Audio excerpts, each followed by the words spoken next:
Message received. Waking crew from cryosleep.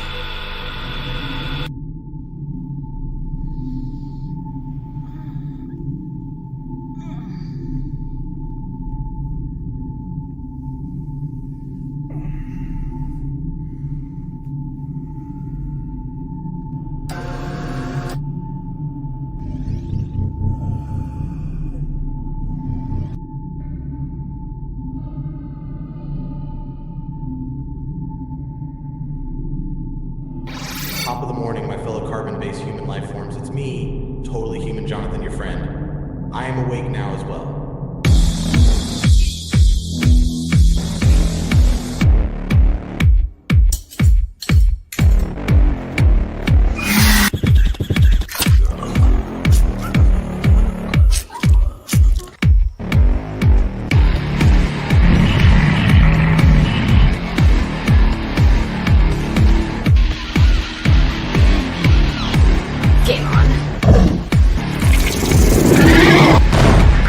Goddamn robot. I hope they sent in my warranty card. Get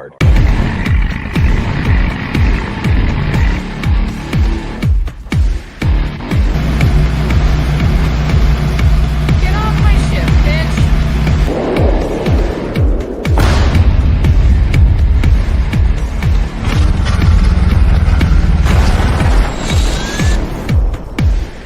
I think we're okay. Fucking great, man! Now what the fuck are we supposed to do? This is some pretty real shit now, man! Game over, man! Game over! Crew extremely expendable.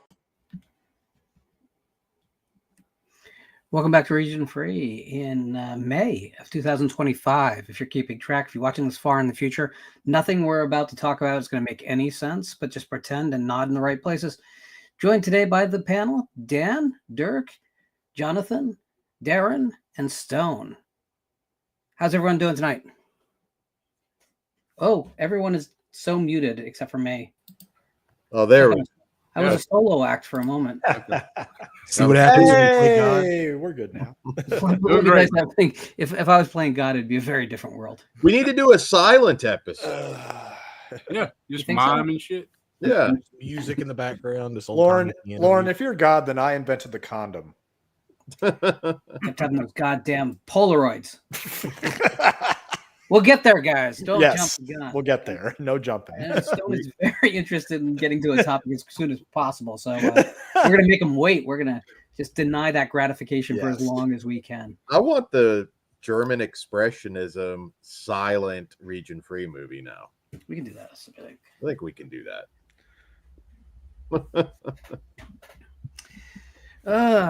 So guys, it's nice to see the full panel. Jonathan, it's been a little while since we've been rocking out together. Yes. Glad to be back. It's glad also to see an international panelist joining us. Hey, Darren, what's going on? Yeah, not much, man. Been a while again doing this, but always looking forward to these. Like 3:30 in the morning there or something. I know it's not. It's just gone one, and I've had a nap, so it's not too bad. But I do want to say something though. If it looks like I've been smacked in the mouth, I got like a huge cold sore, and it looks like I've been fighting, but I really haven't. You might want to go with the fight instead. Yeah, I'd go with the fight. That's what Dirk said on the last stream. Yeah, I mean, just had a UFC event in Canada. I know you was over there. So. There you go. That would be a cooler story. Bunch of football hooligans roughed you up. Oh, God, but it actually matches the movie we're going to talk about tonight, right? Exactly. Yeah. I was going to wear my fake eyelashes, but I decided against it. Stone, you just told us before we went on the air that it's 100 degrees in Texas. Yes. So are you so happy about this choice to move down south? Yes.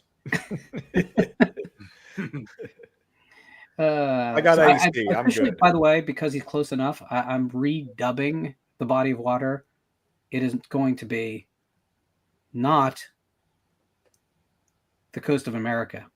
It's going to be the coast of stone. There you go. That's how I'm referring to it from now on. The coast of stone. I'm just going to rename everything. I like that idea. I have some things that need to be renamed. But guys, you want to see an art project of mine? Okay. I do. Yeah. It's very exciting.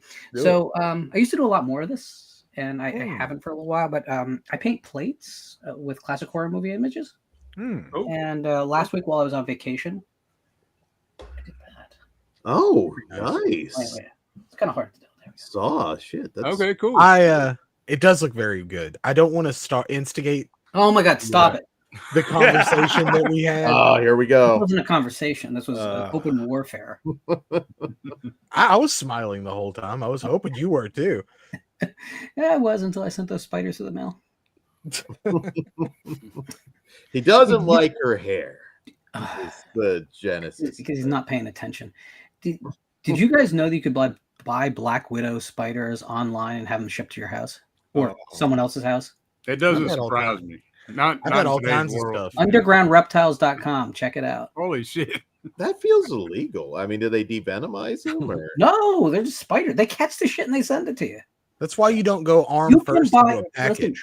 You can buy a caiman on that site. I mean, Now, we got I know Black Widows here. You know, Really? Hey, yeah. Are you saying you're going to save me some money? I'll send you Jonathan's address later. Just a quick shout out. If you really want to get your minds blown, there is a YouTube channel, Tarantula Cat. She has like 100 species of spiders and tarantulas, and How many minutes? Hang on, wait. How many minutes are we in here? 8? Yeah. Oh, fuck that, dude. No. And that's what she does videos on all the spiders. You know, she feeds them, she talks about them. You know, ordering supplies, and it made me think of that. She probably has a few Black Widows. Hell, she probably has a funnel web, for all I know. It freaks me out that they don't have bone. That's what freaks you out. You know, I mean, in addition to like, once I found out they didn't have bones and they were like essentially just like hydraulic pumps, then I got really freaked out. How does one ship a caiman crocodile? Like, I don't. How does that work? I don't know. Go to the site and ask them. Okay. There's a contact me. It's definitely a contact me page. Okay, yeah, I feel like that's something like you got to figure out how to get it out of here. I don't think it's going. Dan, Florida can definitely got to feed. There are people in zebras. Florida that can handle the crocodiles. Trust me. Listen. If I didn't have to choose between cats and alligators, I probably would have both. So, but you kind of have to choose. You know, you can't go both ways on that one. Well, You're only ending up with one. Have you seen that lady that has the dwarf alligator on YouTube? He has some sort of they like prefer to be called dwarfism. small alligators, small reptile. Oh, alligators. small. I'm sorry, small reptiles. Well, anyways, he's real small, and she keeps him at the house, and he has like a little room with a pool in it. Have you ever seen the guy in PA who has the emotional support alligator that he brings around the malls and kids touch him? Somebody let him loose. Yeah, man, I was pissed about that because that did seem like a chill alligator. it was. Well, I mean, if they're being fed regularly, they really don't want to have to work for it. They're true. not. The American alligator is not particularly aggressive. It's just when you get to the crocodilians. A fat alligator is not that dangerous, I suppose. Nah, we're good. Just feed it. My God, what's happening in the comments? I look down and look over, and now it's like people are doing all kinds of shit in this. So guys, have you seen any new, good, bad, awful, old movies? Oh yeah. Yep. Someone scream at us. I'll go out there first. I was at the theater a couple weeks ago and saw Stanley Kubrick's Barry Lyndon. Oh shit! Okay. A 3-hour period film based on a classic novel by William Thackeray, and Ryan O'Neal, who just passed away last year. He's awesome in this. He's so good. But I mean, if you're gonna see, you need to see it on the big screen. It's definitely a movie to see on the big screen, just for Kubrick's massive landscapes, and every shot looks like a painting. It's undescribably gorgeous from beginning to end, and considering it's 3 hours long, it kept my attention all the way through. Definitely one of the best films of '75. I mean, I had seen it before back in high school, and I had to come and see it again on the big screen, and it was awesome, fucking awesome. That natural light, man. Oh yeah, man. Yeah. Ooh, yeah. Yeah, So Kubrick's my favorite director, so yeah, it's an amazing film. Mm-hmm. It's Would a- it be in it's a your it's top a movie three screen, Kubrick? by the way. Oh, okay. Yeah. What's that? Would it be in your top 3 Kubrick or? No, it wouldn't. Oh, okay. Oh, But it's, I mean, you know, it's pretty high. pretty high. Mm-hmm. Derek, I'm just saying that the monolith is a movie screen. I'm just ruining 2001 for you. Right. Totally serious. No. Hey, I can explain it. what do you think you're doing, Dave? Last time I watched, I think Lauren will explain a movie today. I believe an answer to that question. I might destroy something current. Don't talk about The Shining. No, that'll get us kicked off of YouTube for me to explain. Yeah, you may not want to do permanently. that So, anyone else see anything exciting that you want to talk about? I did see a Norwegian horror film called The Ugly Stepsister. It's a twisted body horror take on Cinderella from the POV of the ugly stepsister. Definitely had some of the more effective gross out effects work that I've seen this year. Probably the most, in fact. I really enjoyed that. It's on Shudder right now, so you guys can check it out that way. But I did really enjoy that. I loved The Shrouds from David Cronenberg, his latest film, and at least as of now, the last thing he has in production. So if it is his swan song, it's a good way to go out, I think, personally. But like most Cronenberg, particularly, recent Cronenberg, it's not for everybody, but I did love it. I liked it a lot too. Okay. I think it's one of those movies that a lot of people are. It's a film that if it had been made 25 years ago, I think people would be more accepting of at that time as well as now. Mhm. It's going to take a little bit of time to find its audience, but that's okay. I think the ending, a lot of people, they different ideas. I'm hyped to see it, man. I still haven't seen I it. can absolutely tell you what that ending means. He hasn't made a bad one yet. Never will. I don't think. Not a bad one. Don't count the I don't think early. Butterfly is rewatchable, but I didn't dislike it when I watched it. Yeah, I don't think it's bad though. Yeah. I haven't seen Shrouds yet. Existence is weak, but it's not a bad movie. For It Cronenberg, might be his weakest. I think. very much a product of its time. How old is that guy now? 430. 82 or 83, I believe. Yeah. That's awesome. That's killer. Now, a hell of a career, one for the ages. Definitely, like, we love to talk about those 80s and 70s guys, and the problem with all of them, except for Cronenberg, is they all had their dogs. Oh yeah. So I'm forced to put Cronenberg in a different class with your James Whales, and that's what it really is. He's not. He really isn't part of that class, even though like chronologically he belongs there. But he didn't suffer the same way they did. I mean, if Existence is his worst work, that is leagues better than the worst of some of our other heroes like Toby Hooper or Wes Craven. I mean, it just in John Carpenter. Hooper makes zero sense. And Romero is as well. Yeah. Oh, definitely. I don't have that reverence for Romero that everyone else does, though. No, me. What about Scanners though? Do you? Because I don't think that's a great film. It's got great Scanners is I great. love Great. Scanners. That lead actor. The sequel's not the so greatest. much. I mean, No, sequels are not very good. Well, the sequels are not him. no, that's what I'm saying. But Stephen Lack was told to be a blank slate the whole runtime, and he does that exceptionally well. But that's an artistic choice that if it doesn't vibe with you, you're not gonna be okay. I really recommend, if you really want to save Scanners for you, if you've never connected with it, read the novelization. It's based on Cronenberg's, not only his original screenplay, which was pared down, but also Cronenberg's notes on the project were incorporated into the novelization. It's really, really fucking good. And it really clears up some things that are not really clear.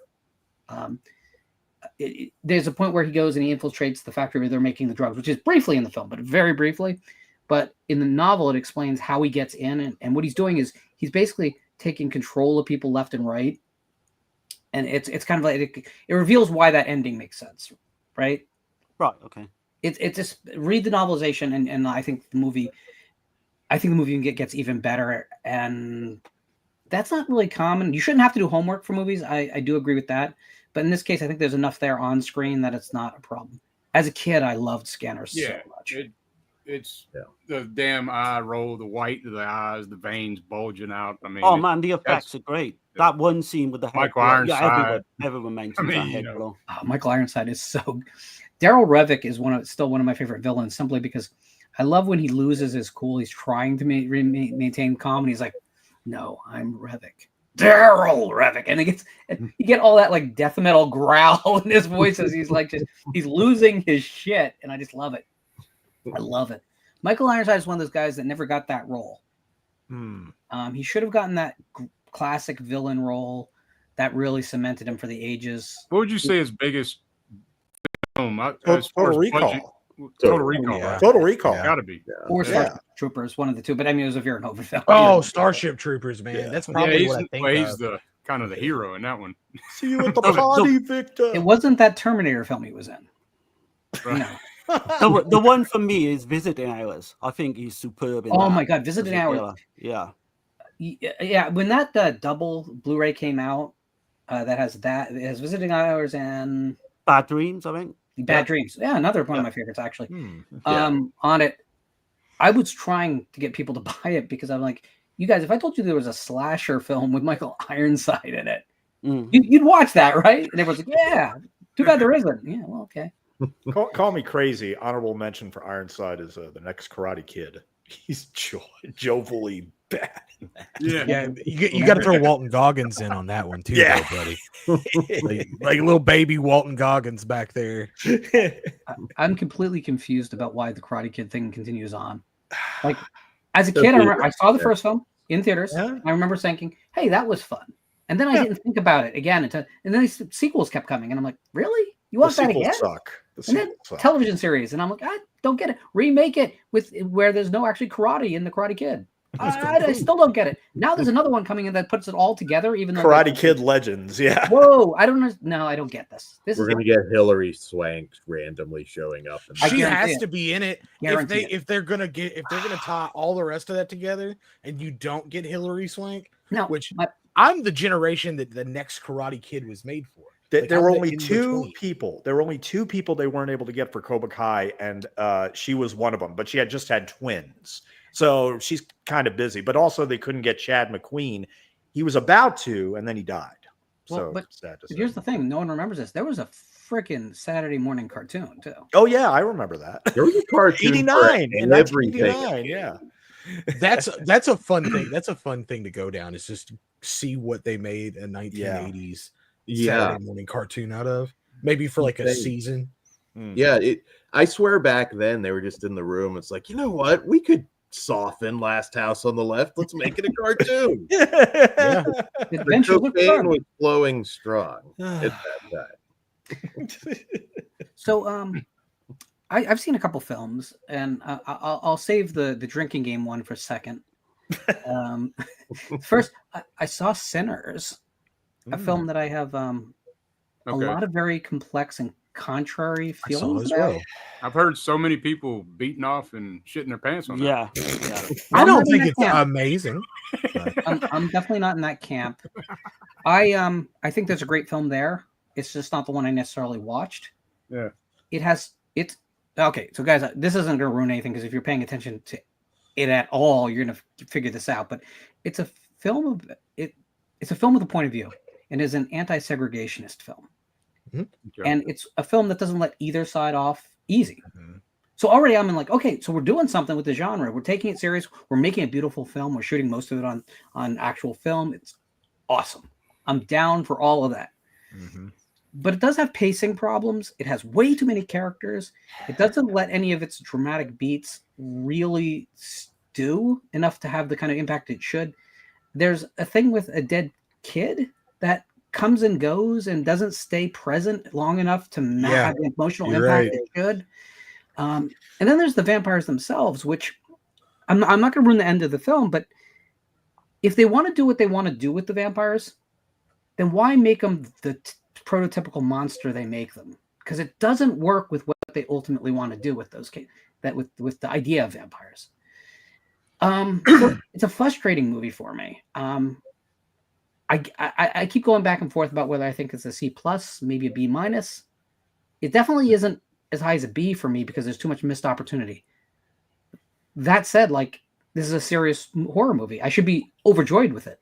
Made by a very, very competent filmmaker. I should be in heaven with this movie. And killing it at the box office. And I'm so happy about that because maybe original horror has a chance.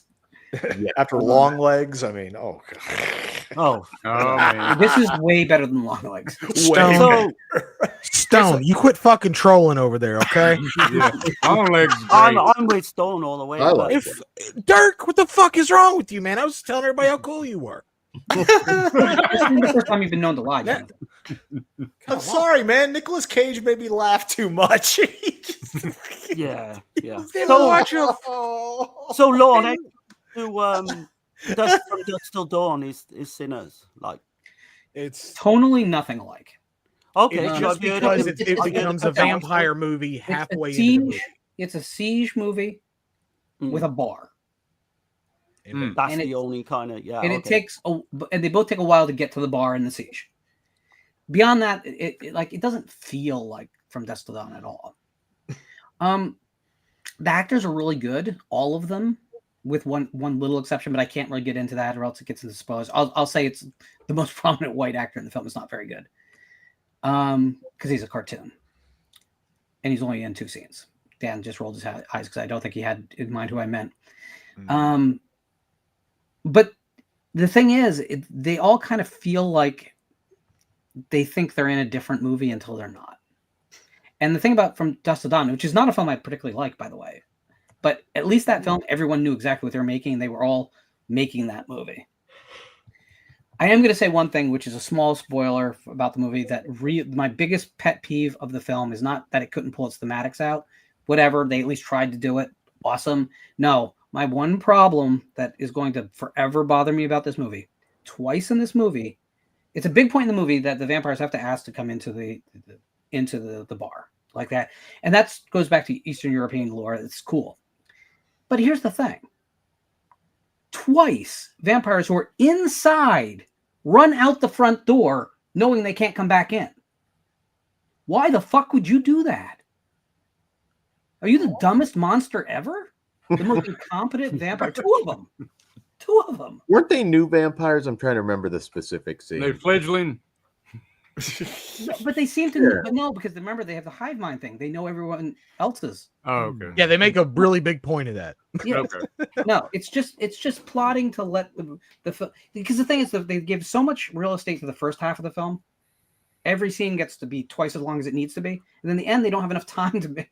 So they kind of try to compress this thing, and in doing it, they needed to do certain things just to make the plot go where they needed to do, and you really feel the mechanics for decisions like that. And there's another decision, but I'm not gonna spend too much time because I do want people to go see it, make this movie make a lot of money. It is a serious film. It's making a lot of money. It's making an impact. It's just when I read people thinking that this is a perfect movie, I'm like, I don't know where the hell you're coming from. It's not. Okay. My review of Sinners real quick would be about roughly a 4 out of 5, but I do need to see it again. I enjoyed it for the most part. Fucking loved the lead actor. He was awesome. The music was incredible. I love the period detail, and I saw it with a double feature with Warfare, directed by the director of Civil War, and Alex Garland, and also a real life Iraqi war veteran. And it's based on actual veterans' experiences over in Iraq. It's based on their memories, their PTSD memories. The sound design, I'm telling you, is going to fuck you guys up. It is insane.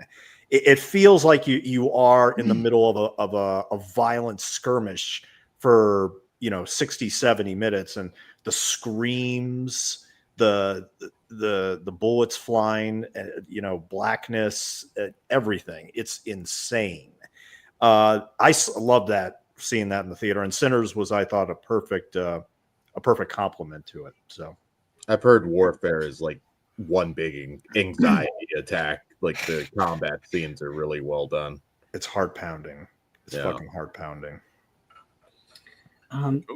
The other film that I saw since we last were together, I probably saw more than that, but was Hit the Third Case. I saw that too. Yeah, which was exceptional if you're willing to give the first 30 minutes a little bit of patience. But I'm going to say right now, guys, it doesn't reach Marco levels of disturbing violence, but it reaches as high level of violence as you've seen on screen, period. Dan, would you say that's true? Yeah, there is one scene where it's an insane amount of people are being massacred, all while a baby is in a carriage, really more of a cage. But they're trying to protect this baby while like chopping off people's limbs, and it's pretty impressive. Oh, damn. Yeah. Okay. There's an explicit reference to Jason Goes to Hell in that movie. Would you say ultra gore? Oh, the guy who's split in half. Towards the end, yeah, it does get really gory. Okay. It's not like to the Marco level, but it does go pretty hard because you don't care about anyone being hurt. Yeah. In the same way, like Marco hurts because you get to know those characters. Yeah. And they're innocent. Like most of those characters are just completely innocent of what else is going on in Marco, whereas you get the end. I think Hit the Third Case also, if you're a little not sure you're going to like Indian film, I don't think a lot of the cultural stuff in that one is going to be a distraction for you. I think you will enjoy it if you like violent, ultra violent action movies. And morally flexible cops a little bit, right? Very, very morally flexible. Yeah. I was going to say, I think India... Were you thinking the same thing at the beginning? You're like, does he have a twin brother who's doing this shit? Because this isn't okay. Yeah. No, it was almost a little like, well, oh wait, what the fuck's going on? That is extremely immoral. I think Dirk and Darren, I think you guys for sure will like it. Oh, okay. Yeah. It doesn't. It's not a giallo by any means. No. But it's there's an emerging subgenre in India right now of these extremely violent action films. And the Hit series falls into that. No smoking warning now. Is that like... No, it looks like the warnings are finally receding. Okay, I was wondering because I was like, that's one thing everybody brings up. It's like, why do they keep... that I'll get to watch something and they're like, why are these smoking warnings all the time? Like right before they smoke. Hilariously, Marco constantly has a warning on screen. Whether it's violence against women or smoking or alcohol, or there was one moment where it was like something like disrespecting parents. I mean, it's like there's constantly a warning on that movie. That movie just needs a big parental warning just slammed right on the front of it. And that's it. Nudity still seems to be a big taboo, though, that they don't break. I don't know if that'll. Yeah, but it's like when I started really watching Indian films, they wouldn't even kiss on screen. Now that's not a problem. So I mean. But really, you know what? I think that's not the biggest deal because the world we're living in that we do live in is other places to get your nudity, right? Oh, sure. Yeah, it's just the one taboo, though, that they do seem to be very firm on not breaking. I'm sure there's some indie film out there that somebody snuck it in, but yeah. Meanwhile, you can definitely start descending a cleaver over a newborn baby. Yes, that's perfectly fine. Oh wow. Oh, it's an intense one. If I could play the trailer, I would, but we're not going to do that. But yeah, I got a couple of films, Lorne, I've seen recently. Yeah. So the first one is Phobia from 1980. Oh, the Canadian film. Yeah, John Huston. So this was brought out by Paramount Pictures in 1980. It completely bombed. And I've read all the reviews on it, and they all completely slate the film. I don't know why. Love it. Because I love it as well. It's kind of unique. It's got Paul Michael Glazier, and he plays this psychiatrist, and pretty much like all these people with phobias, he's kind of trying to get, helping them get over it, and they all start dying one by one. You got Lisa Lango in it that you had on your channel, Lorne, with the interview. And I just don't understand why people didn't like this. I guess I think it's a slasher, but I've heard people say it's more of a thriller than a slasher, but it's in the middle, I think. it's a slasher with the point of view character being the villain. Yeah, which is totally fascinating. get that. How do you feel about his performance, though, Paul Michael Glazier? Because I do think he's kind of the weak link a little bit in the film, if there is one. I think maybe at the time the concept of making him vulnerable so he'd be relatable, right, was kind of new territory, because it's kind of an unreliable narrator film without showing anything that didn't happen on screen, right? Yeah. I don't think I love the film so much. I'm probably not being completely impartial here, but I don't hate the performance, but I'll agree that all the patients are better. Oh yeah, infinitely, yeah. And I hate this could sound like I planned this, but that the novelization of Phobia is one of the first novelizations I ever read, and I didn't see the film for many years after I read it. And, is that true to the film then? It's extremely true to the film, and it's written on about a third grade reading level, so like you'll breeze through it in an hour or so. Okay. But it's solid. And you can find it really cheap on Abe Books for like $2 for a paperback. They're out there. Right. Okay. That's exciting that you saw that. I'm really happy because I love that movie. I was very I do. I've only ever seen it on like VHS in a really bad quality, but I've got hold of recently the Blu-ray rip, and it's like watching a completely different film. It's so good. The bath scene is still hard to watch. It is, and I've got a fear of heights, so the one scene with heights as well kind of puts the next one, which surprisingly I'd never seen before, is The Sect, Michelle Soavi. Oh yeah. And I'd seen like his major films, Cemetery Man, Stage Fright. Yeah, this is more of along the lines of, I think, in quality of The Church, which is not a bad thing. It's not a bad thing. I actually put that over The Church for me. Yeah, I remember you saying that. Yeah, and I'm guessing we're going to be doing a stream on Michelle Soavi at some point. Yeah, but I was highly entertained. It's 2 hours long. It never lost my attention.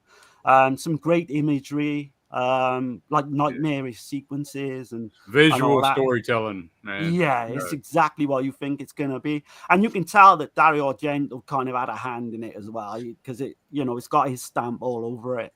It gets shit on. It gets a lot of hate. I don't know why. Yeah. Michele, I mean, he was making some really classic quality horror films at a time when that was hard to pull off in Italy, and I mean, I like it all, if I'm being honest. I love his films. I think he had like some issues with his son not being well, and that's why he got out of the business in '94. I think it was after Cemetery Man.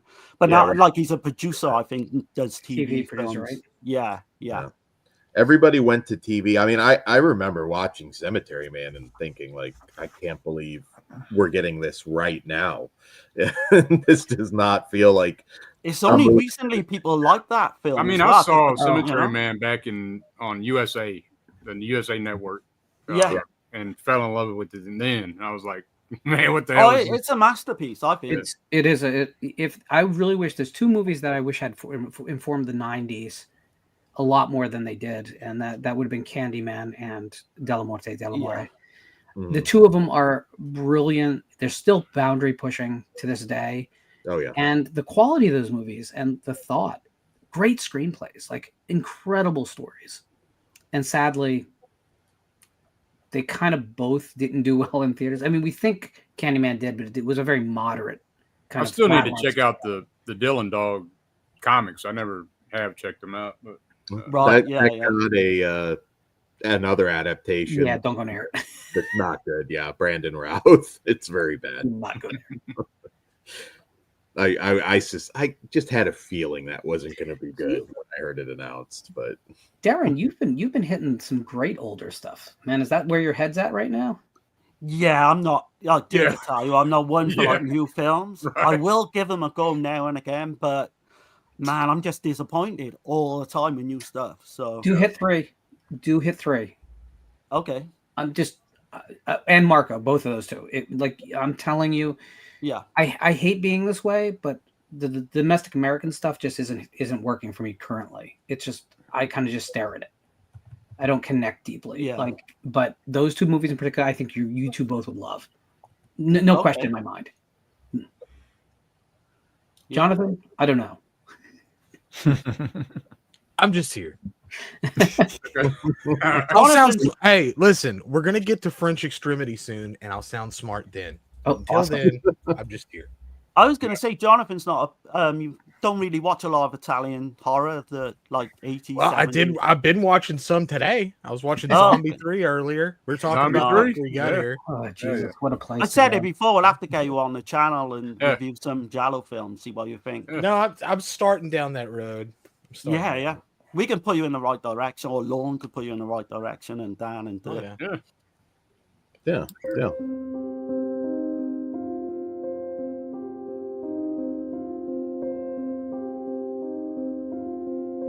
Jessica, you only have a few seconds left. Focus on my voice. You can't survive this, but you may not need to. When Karen resurrected me with the alien pathogen, she started a chain reaction inside my genetic coding, a constant mutation that I could not control. But when you brought me back using the nanomed technology, I found that I can control it, and I believe I can pass it along. To do that, I need to share some DNA with you. Do it. With pleasure, ma'am.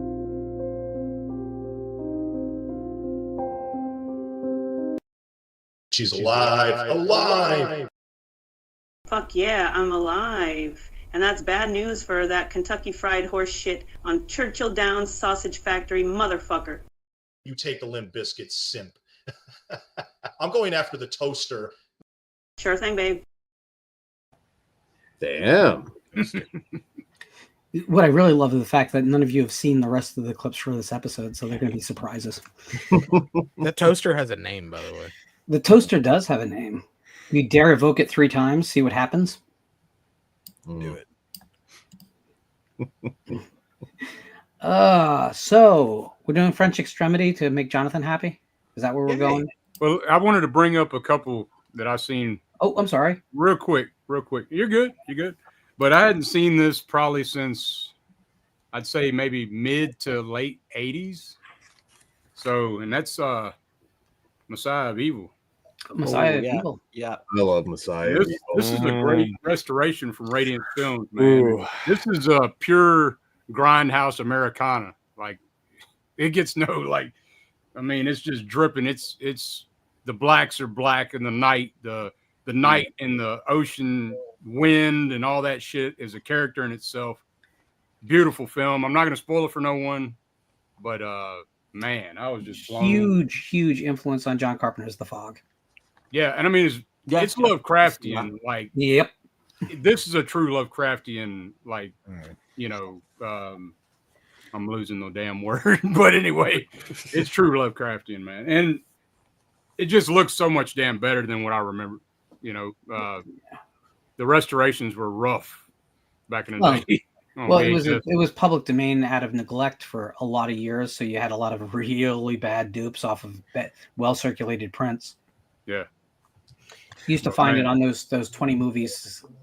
But I was tripped out. I didn't realize the director William Hike. William Hike, yeah, Willard Hike. Excuse me. Yeah, Willard Hike. I mean, Howard the Duck. Yep. Mm-hmm. I was blown away by that shit. This is going to blow you away even more. I actually interviewed Willard Hike and his late wife, Gloria Katz, 20 years ago. Because when I was writing for DVD Verdict, I got a DVD in the mail for a film called French Postcards. So I thought, well, maybe I can get an interview with them. I just wrote them a letter in the mail.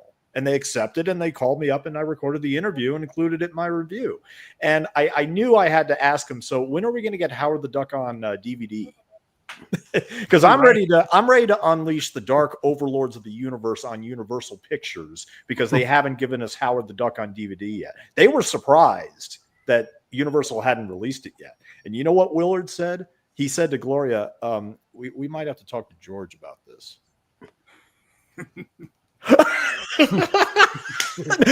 True story. It's an absolute true story. Awesome. I'm not joking about that. So the DVD came out a year later. Surprised they didn't remake that. I kind of felt when they were just grabbing everything that they were going to try and do Howard the Duck again. I know Leah Thompson actually pitched to Marvel a new Howard the Duck movie. They didn't go for it, sadly. Well, he's in those movies, though. Those new ones. He's in the Guardians movies. Yeah, Guardians of the Galaxies, yeah. The next one I watched though was this one. I finally got around to Immaculate. Oh, what did you think? It's very predictable. I know a lot of people was.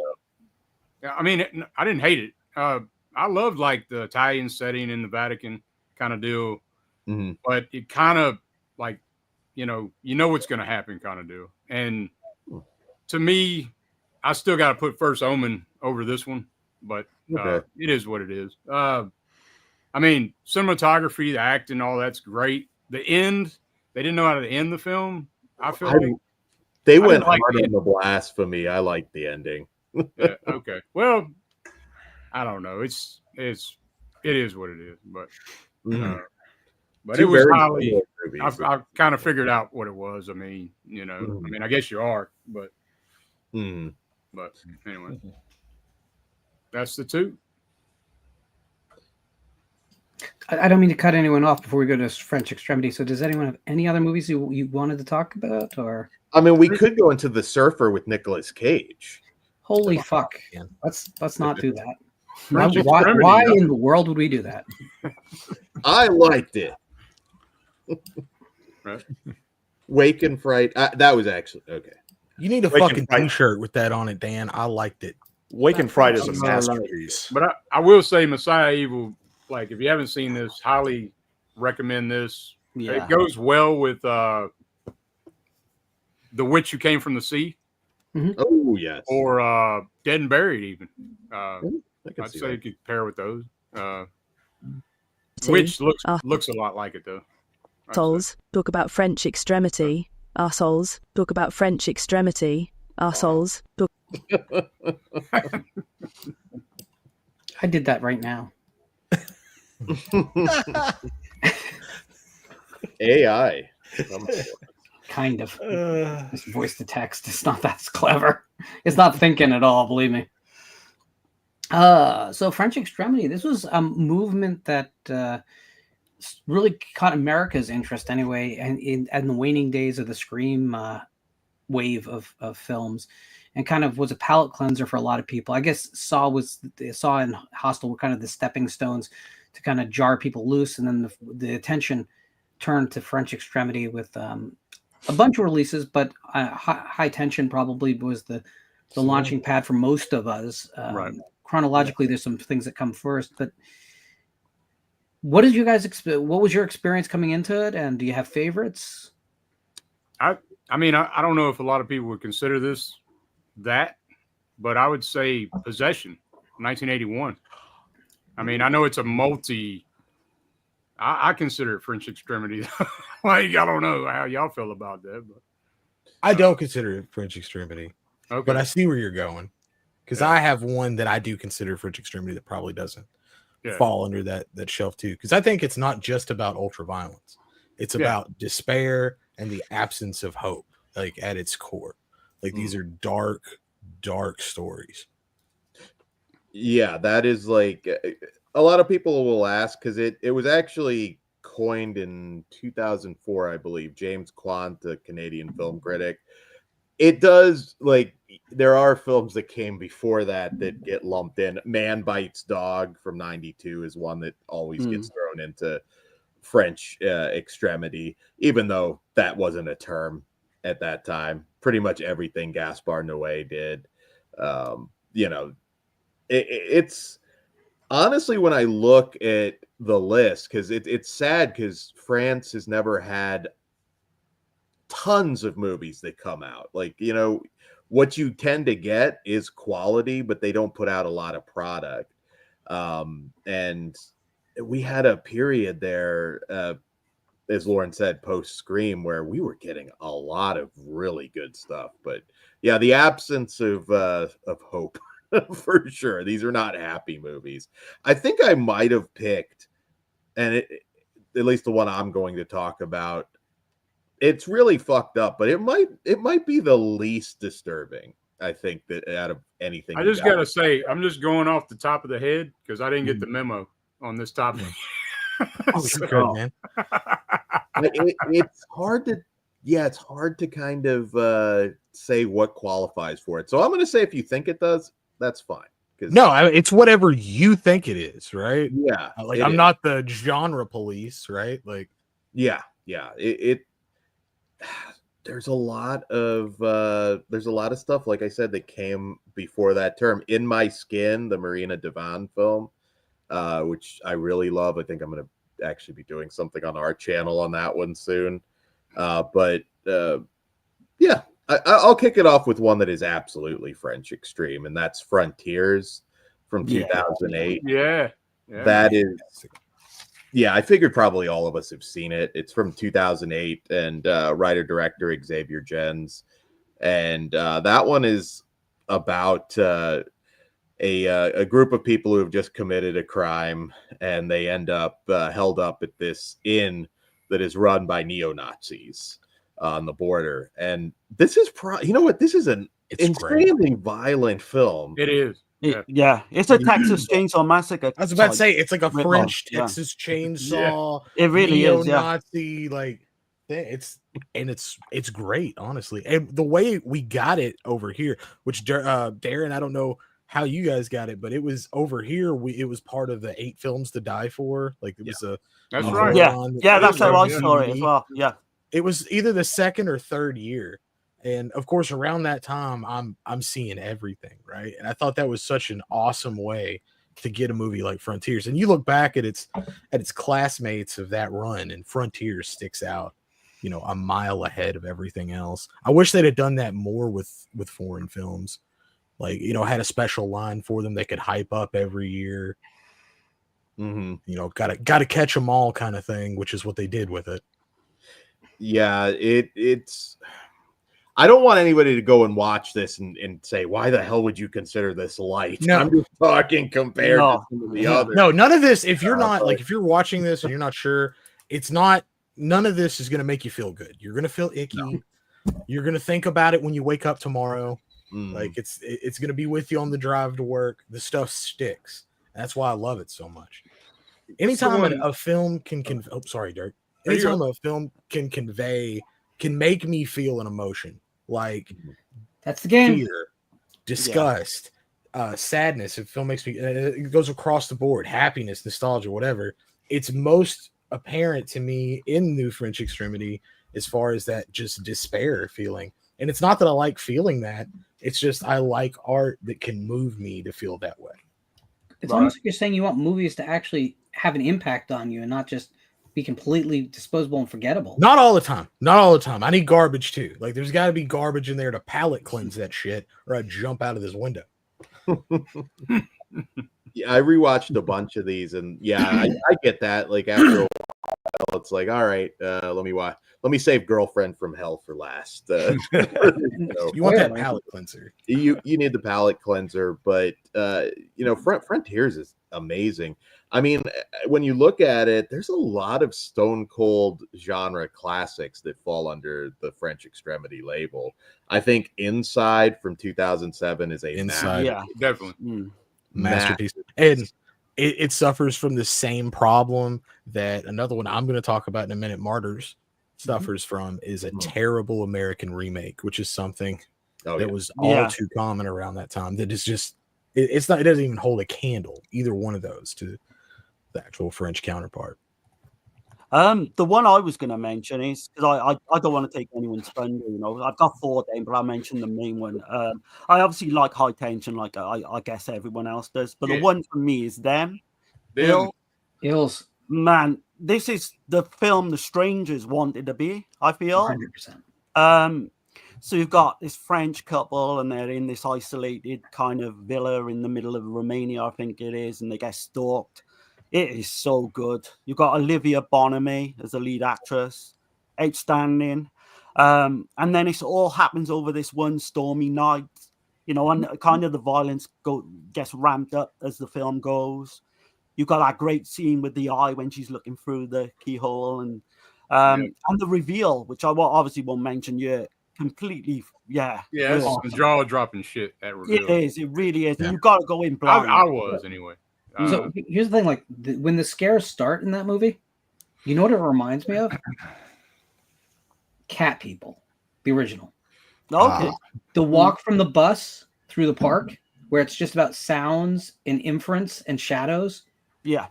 The car alarm, everything. It's a master class in that same technique. And to do that during something, a wave called French Extreme, seems counterproductive, right? But the thing is, they pay it out. Awesome film. Awesome. Oh yeah, the suspense just works. Yeah, them is more suspense driven. I would say it's not as gory, you know, per se. But the way it makes you feel is pretty, you know. And it's like rare as well because it's only 77 minutes long, and you're on the edge of your seat all the way. From the beginning. Oh man, you know? It's a tight movie. Yeah. Yeah. No wasted frames. No. Yeah. Well, you had 3 more. Go ahead. Throw them out fast. Yeah, High Tension. I guess someone else is going to probably talk about it. Frontier's been done and Inside. But you could go like Irreversible as well. That is... Yeah, I wouldn't advise any woman to watch that really alone or anyway. But the good thing about Irreversible is when you get to the end, it's a happy ending. So sort of. Like and you can watch it. If you go back in regular order, then it's not so happy. That's like Dirk has watched it in reverse as well, haven't you? Or, you know what I mean? So you can watch it both ways. Right. But no, just down to High Tension is one of my favorites. I still think with that film, everyone you either love or hate the ending.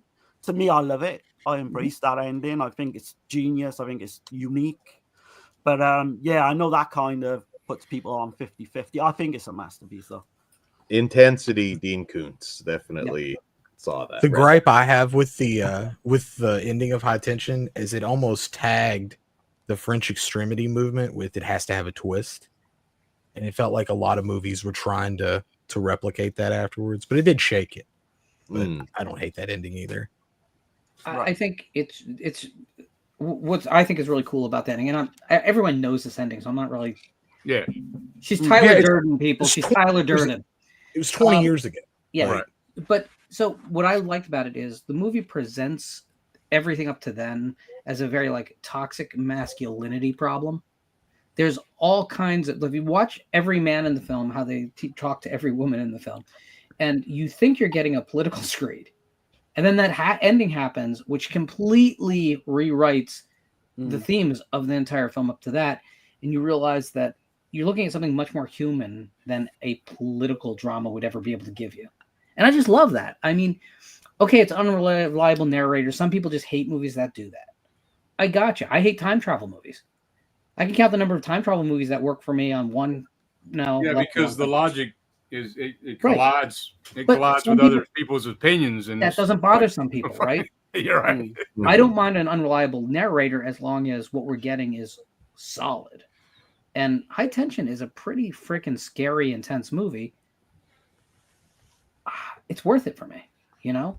Whatever. Well, she is our narrator in this instance, so it does make sense that you're her point of view. This is the way she experienced it, right? Yeah, and that's not. I mean, not to get too deep up our own asses, but like almost every really successful horror film has a consistent point of view character that does color the narrative. I know you don't feel that way, but take the original Nightmare on Elm Street.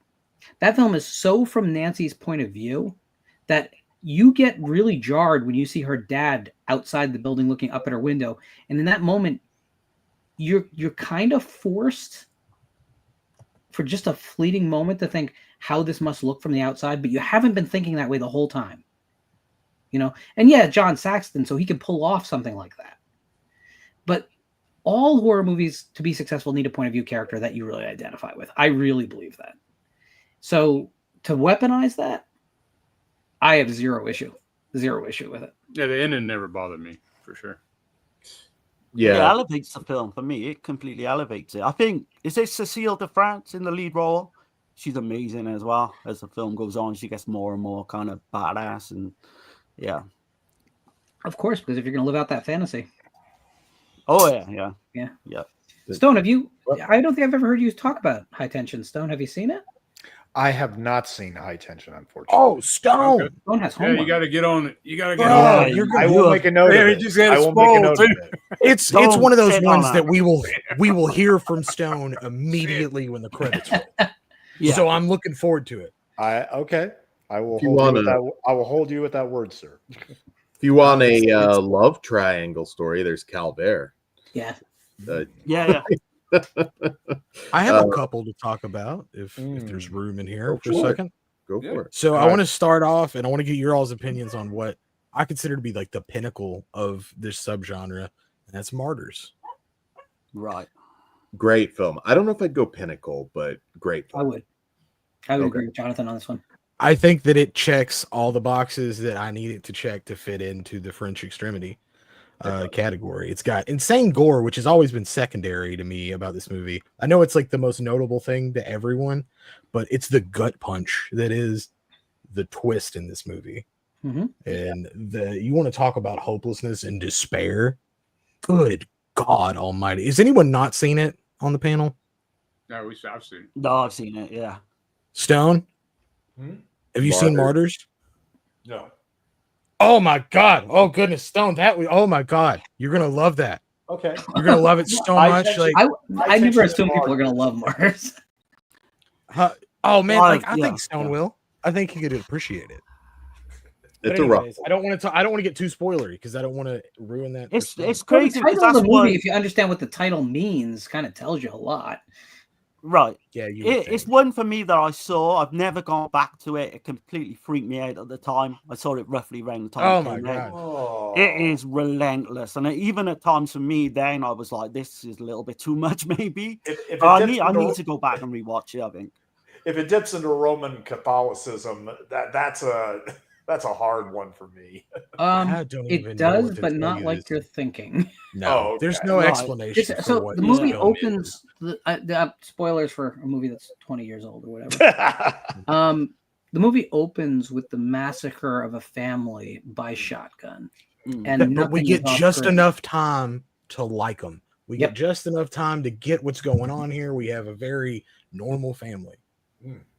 Well, we think there's a little more to There's more going on, but then you have a ghost story inside of this that exists for, the main runtime of the movie, and then just something entirely different. Yeah, to end it all, and a gut punch. That's the best way I can describe that ending. I had to keep running it back to make sure I got what was going on there, right? Mm-hmm.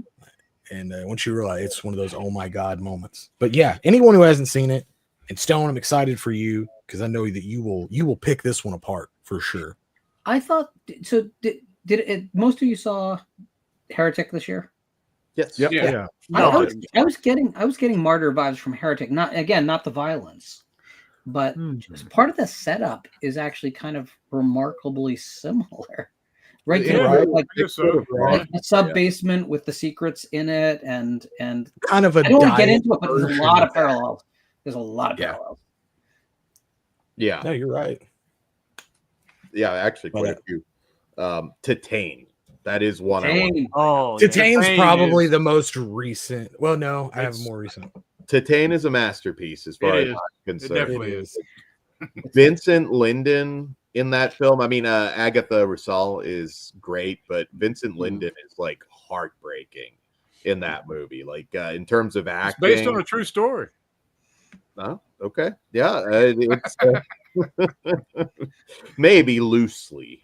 But well, is it the most Cronenberg film not made by Cronenberg ever Cronenberg on Planet Cronenberg? Yeah, actually, yeah, it is kind of. I think French Cronenberg has been thrown at that one a lot. I mean, because you kind of have Crash in there. You definitely have Dead Ringers in there. I mean, a little bit of everything, actually. If I really dissected that movie, I could find. The only thing that's based on the true story is the serial killer being an imposter and acting like it's the son of. Yeah, I couldn't remember the actual. I can't remember the names, but yeah, that's. You got to have that one little seed to base it off of, right? Right. Like, yeah, somebody killed somebody once. Let's put cars and fire trucks. People with the name Dave exist. Dan, I'm really interested to know if Red Rooms is on your list. Oh yeah, Red Room's recent. Yeah, that's actually what I could say, and that's why I said that I don't think that you have to include ultra violence in it, because what that film insinuates is fucking awful. Yeah, because that only maybe had like one or two very brief glimpses at anything resembling gore. But Red Rooms, like, you watch that, lights off. I mean, that takes you into a really fucked up world that actually exists. Well, there's parts of that movie that literally like kind of had me like I was standing like do not do what you're about to do, woman. Don't take that jacket off. You know, Red Rooms, if you're looking for a suggestion that you don't want to see the visceral gore, but still proceed with caution with a lot of these because that still goes hard. It's pretty heavy subject matter, but it's also French Canadian, which also gets a pass. I don't know if you know that. No, that's French Canadian gets a pass in the new French Extremity. I won't give anything away, but the scene where one character just kind of waves, that was great. I've never heard of that one. What year was this? Like really recent? 2023, 2024. 2 years. It's on Shudder. I haven't seen it's it on either. Shudder. Yeah. It's great. You will both love it. Red Is yeah, you guys will both love it. They got a lot of room movies. Green Room. Green Room's great. Green Room's good too, though. Ruins, you know, I don't know. Red Rooms is a lot better than Green Room. It's a prestige film for me. Like, yeah, it is one of the best performances in that as well. It was my number one of 2024, even though I think it actually came out in 23. That's weird. I've never heard of it. Yeah, I've heard of it. I just haven't seen I wouldn't have known anything about it if it wasn't for Dan. Dan just kept spouting off how great it was. It's a serial killer story. I really don't want to give too much. Courtroom drama, like one of the most complex lead characters that you will ever see in a film, cross genre. It's an examination of like the hypocrisy of personal truths, right? Yeah. I mean, so it's not, again, it's a movie that's asking you to explore a topic, and I think the horror genre doesn't do it nearly enough because there's so much room to do because everything's elevated. You can go that extra step that in a regular drama you can't, in a comedy you could never go near. I wish more people would just spend an extra moment on the draft, get the story right. You can still have all the visceral thrills in the world. Yeah. The scene in Red Rooms where a character shows up at the trial dressed as one of the victims. That's the one I was talking about where I stood up in my bedroom. Yeah. And it's not an explicit scene. No, not at all. It was just one of those, it seems like the most innocent thing in the world, but it is, oh my God, it's unimaginable if you like, saw why that are happen you doing this? near What's you. going on? Well, it enters questions about like who in society should we be afraid of? What is depravity? Mm-hmm. Like it's like Lawrence, it asks a ton of questions. Yeah. What's right? What's wrong? Yeah. Mm-hmm. You notice like not a lot of pushback as far as the movies that we've all seen, like that it's not good. Like almost all of this is very high quality. Now this is the greatest hits. I do want to point that out. Yeah, there's some. But... So by the point, there's so many filters that a film goes through before that's not made in America before it hits us. There's so many places that it can be derailed if the quality's not there. And also, it costs money to get movies over here. Oh, very, yeah. So you don't get the absolute crap because no one's willing to take the risk of the additional cost. I mean, with the this is a separate issue. We could probably do an entire episode on it. But I always thought, you know, when either music or movies, when the internet came around and made everything available, I really thought it was going to expand people's tastes. But the opposite has happened. It has made people coalesce around less and less content. The amount of, and I'm not picking on this, so please don't say, but I love that, okay? Because that's not the point. People have 7 streaming services. They're paying $200 a month. And they're watching The Office every day. Yeah, that's the analytics prove it too. Yeah, we used to call that shit cable. You know? And it doesn't make sense. Like you have everything in the world available to you, and you're sticking in your silo. You know, you're so in your lane that your lane looks the same it's like having the same commute to work every day, right? At a certain point, you're not even thinking about it. You're doing everything but looking at the road, and that's sad. You have all this available to you, and by the time like the French Extreme stuff was around, the internet wasn't streaming really yet, but we were getting it on DVD. We were, you know, even I was stealing the shit out of it, dude. I pirated Martyrs like the second I could. Yeah, but there wasn't legal options to do that at that point. Well, I don't think you could have watched Martyrs like when I saw it in the I States. had like I had the Canadian DVD release of it real early on. That came fairly early. There are some where it's like it might take another year or two. Inside, wasn't that no, Broken is the one I'm thinking of. I'm sorry, that was the Dimension Extreme title. Or Inside might have been too. Inside was Dimension, yeah. It was Inside was Dimension, but it was also a Dimension, a Blockbuster exclusive for like 3 months or something. Yeah. They did that with all those Dimension Extreme titles. Yeah, weird. Inside really might be the one. But I think I think you can make an argument for it. Gary Oldman made a French Extremity movie, technically. Does anybody know what it is? Nil by the one where he plays the dwarf? Baby Blood. He was the Gary Oldman voiced the baby. Right. In the dubbed version. Technically, Gary Oldman did one. That's stretch, man. Well, I'm gonna just say he did it. He's a great actor. He needs some money. My favorite actor of all time. Gary Oldman? Okay. Absolutely. Oh, Sid and Nancy is a masterpiece. His body of work until recently has been so incredibly eclectic that you honestly, for a lot of people, will never realize it's the same dude. Right. Well, everybody, Master gushes guy. over Daniel Day-Lewis, but Gary Oldman has done it how many more times over than a Daniel Day-Lewis? If you were to Daniel say- Day-Lewis is amazing. Don't get me wrong. Sid Vicious, Dracula, and Lee Harvey Oswald. Yeah, and don't forget Roger Dimsdale. Yeah, well, but, I mean, you could pretty Drexel much- Spivey. Like you could pretty much do that until he aged into a certain type of role. Yeah, I think his role in Hannibal as well. Like, Oh, he just- my God. yeah, I always he forget he's nails in it. Yeah, no, Yeah. Yep. Yeah. My favorite two actors of all time. I mean, literally, they're both still alive. Amazingly, it's Gary Oldman and then Denzel Washington, who I don't think gets the credit he deserves at all. Oh, Maybe not the range of a Gary Oldman, but he manages to shine soul into characters. And I don't mean that in a black way. He said, like, you can see the humanity in his roles, even when he's playing an inhuman character. And that's a really specific talent. I'm super happy he's doing 2 more Equalizer movies, because you want to know, for a dumb action franchise, that's about as good as you're going to get out of America. I always pegged you for more of a Queen Latifah Equalizer fan. No, I've never seen that. I've seen practically all of Denzel's movies. What about Gladiator 2? My favorite is still Crimson Tide. I saw that 3 times in the great, theater in 1995. Oh my God. That movie kicks ass. Man, Ricochet is fun, but Crimson Tide is on another level. And There's only one bad performance in his career, and it's not his fault, because it's a bad movie, and that's Virtuosity. Which one? Virtuosity. The one with Russell Crowe. Yeah. Maybe the only time he made like a B movie like that. Yeah, that is a I don't shit. know what in It's bad. at that moment. Somebody caught him. Somebody got him on an an island somewhere and made him do that movie. What was his Johnny, first? That and Johnny Mnemonic can go fuck off together. Didn't he make his debut in a like Johnny bad Mnemonic. Disney movie? Didn't he make his debut in a very bad Disney movie though? The one with Bill Cosby where he's the devil? Is that the one? Listen, What? I'm going to ignore that if that's real.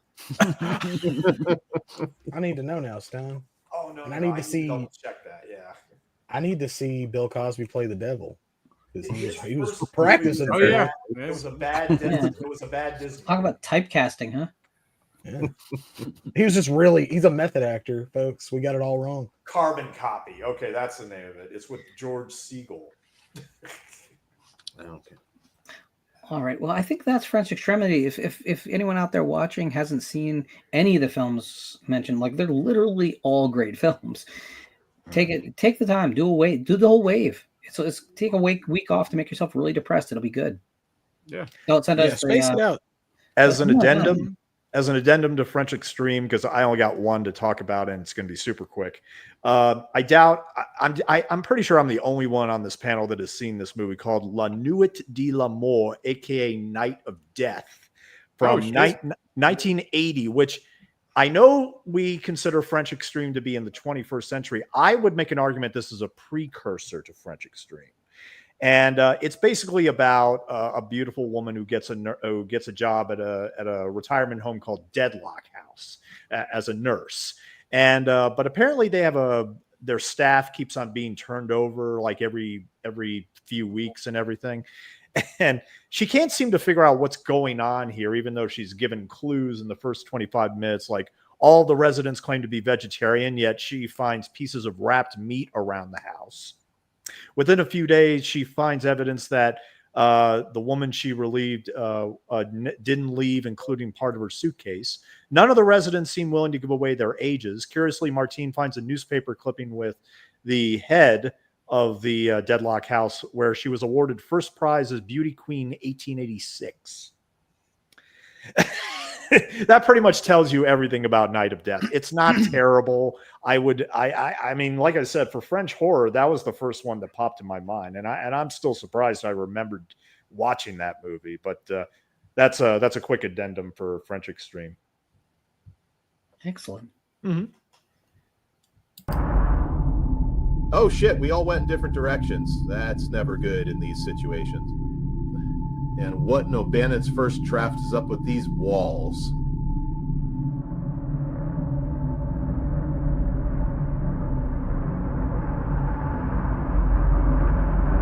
A jump scare. Hey now, don't run away, Pops. I just want to talk. For now. Talk? What do we have to talk about? You're killing my friends. That's fair. But, really, are they such good friends anyway? You killed one of them with a chainsaw, if I've heard correctly. That was a more complex situation than you'd imagine. You couldn't understand. Couldn't I? I was xenocloned from your DNA. I know what you know.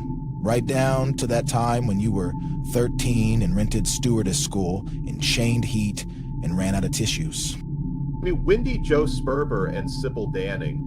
I wasn't judging. So you aren't going to kill me? Let's not get into spoiler territory here, Dad. That's Miss Wendy Jo Sperber. All true. Who's that voice? That voice? Yeah. I can't divulge that. It came out like Monty. It's not Monty. It's not Monty. Okay. It is someone, but I can't divulge it. It's familiar. That makes sense too. Yeah. So, I think if we gave Jonathan the gift of French Extremity, let's relieve some pressure off Mr. Stone. Oh. Stone, have you watched a film recently? Yeah, I did. Yeah, I saw this movie called Girlfriend from Hell. I had never heard of it before, and I watched it for the first time. And it has a title song, and it's a very, very unique, one-of-a-kind schlock drive-in. It's a very campy movie that I surprisingly ended up enjoying immensely. The music is great. I mean, there's a reason why this movie inspired a musical, which I think, I don't know if the musical is still going on, but there's a website, girlfriendfromhellmusical.com. I mean, it's a surprisingly good little B picture. Did it ever play theatrically, or did it just play at the Houston Film Festival and then it went straight to video? Because go ahead. I think it might have even been on video before it played the festival. Really? Yeah. When I was finished watching it, I was thinking, you know what? They could have gone commercial with this. If maybe they were a little, I feel like that this could have been a commercial film in another timeline. That this would have actually worked with a huge teen young audience, maybe as a PG-13, maybe not. I don't know. The thing is that I love the first half. You know, I was totally on board for the schlock and was enjoying it, laughing. And then in the second half, it gets a little lumpy and a little silly and a little weird. At one point, I seriously thought we were on the holodeck of Star Trek: The Next Generation. Okay, it's that bizarre. It's that bizarre. But look, before I let all of you wax poetic on it, I actually posted a review on Twitter earlier of Girlfriend from Hell. And guess who responded but the Girlfriend from Hell? Oh, Leanne Curtis. Yeah, she did. She did. Very approachable. Yes. She beautiful, by the way. Mm-hmm. Oh, does she do conventions? She has. Yeah, she has, not for a while. Or I can't say for sure. I don't see her pop up as often as I'd like to see her pop up. What other films have she done then? Because I didn't go. Yeah, I There's didn't two, look into which her. you know her from. Okay. Yeah. What would be? There's the also other one? the 16 Candles is, I guess, what most people would actually. Okay. And apparently she's not a fan of 16 Candles. Now I don't have the Blu-ray. I don't have the Vinegar Syndrome Blu-ray. But apparently she refers to it as the movie that will not be named. Okay. Is one of the females, one of the actresses, is she in Nightmare 3? You know what I'm talking about? Like the dope fiend in Nightmare. Return of the Living Dead. Oh, it's not Jennifer Rubin. No, that's not her. I could have sworn that one chick was. It looked a lot like her. There could be somebody that was. I mean, the Dana Ashbrook and James Karen are the other two. Okay. Notable names. James Karen in his scene is such. It's a fucking perfect comedic performance. He's in it for 2 minutes, but he steals the show. Just stick out your tongue as far as it'll go. Yeah. Sister liked it all. I mean, that shit's funny. There's some parts that are funny, man. I got to be honest though. Like I was eye rolling most of the fucking time. I was like, I just wasn't having fun. There's some parts in there though that crack me up, like the scene with the blonde and the dude in the closet. Were they in the closet? Like Yeah. she was Yeah.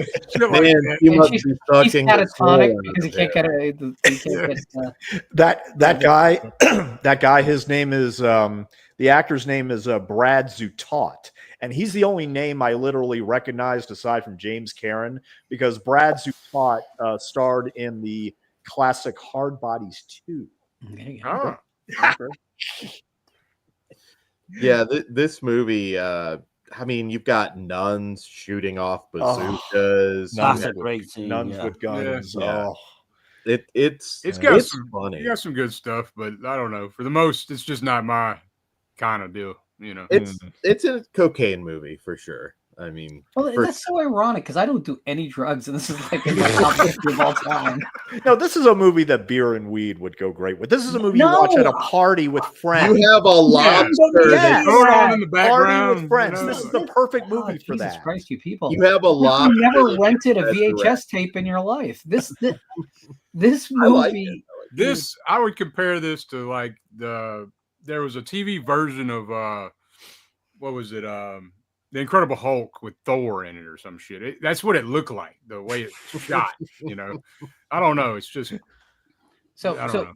here's the thing. So I love this movie. Like I know unabashedly, Right. this movie is an A+ for me. I got you. All the way across. I smile from beginning to end. Everything about this film. The thing you have to realize is there's almost an Andy Kaufman thing going on here. The film knows when it's not working and leans heavily into it. Right. The scene with the Cheetos and the pool. Yeah, and I sent her for a little swim. Holy shit. That is Spice World, the movie level, absurdist, brilliant. Mhm. And if you have never actually watched Spice World, it's not the movie you think it is. Spice World is actually a brilliant film.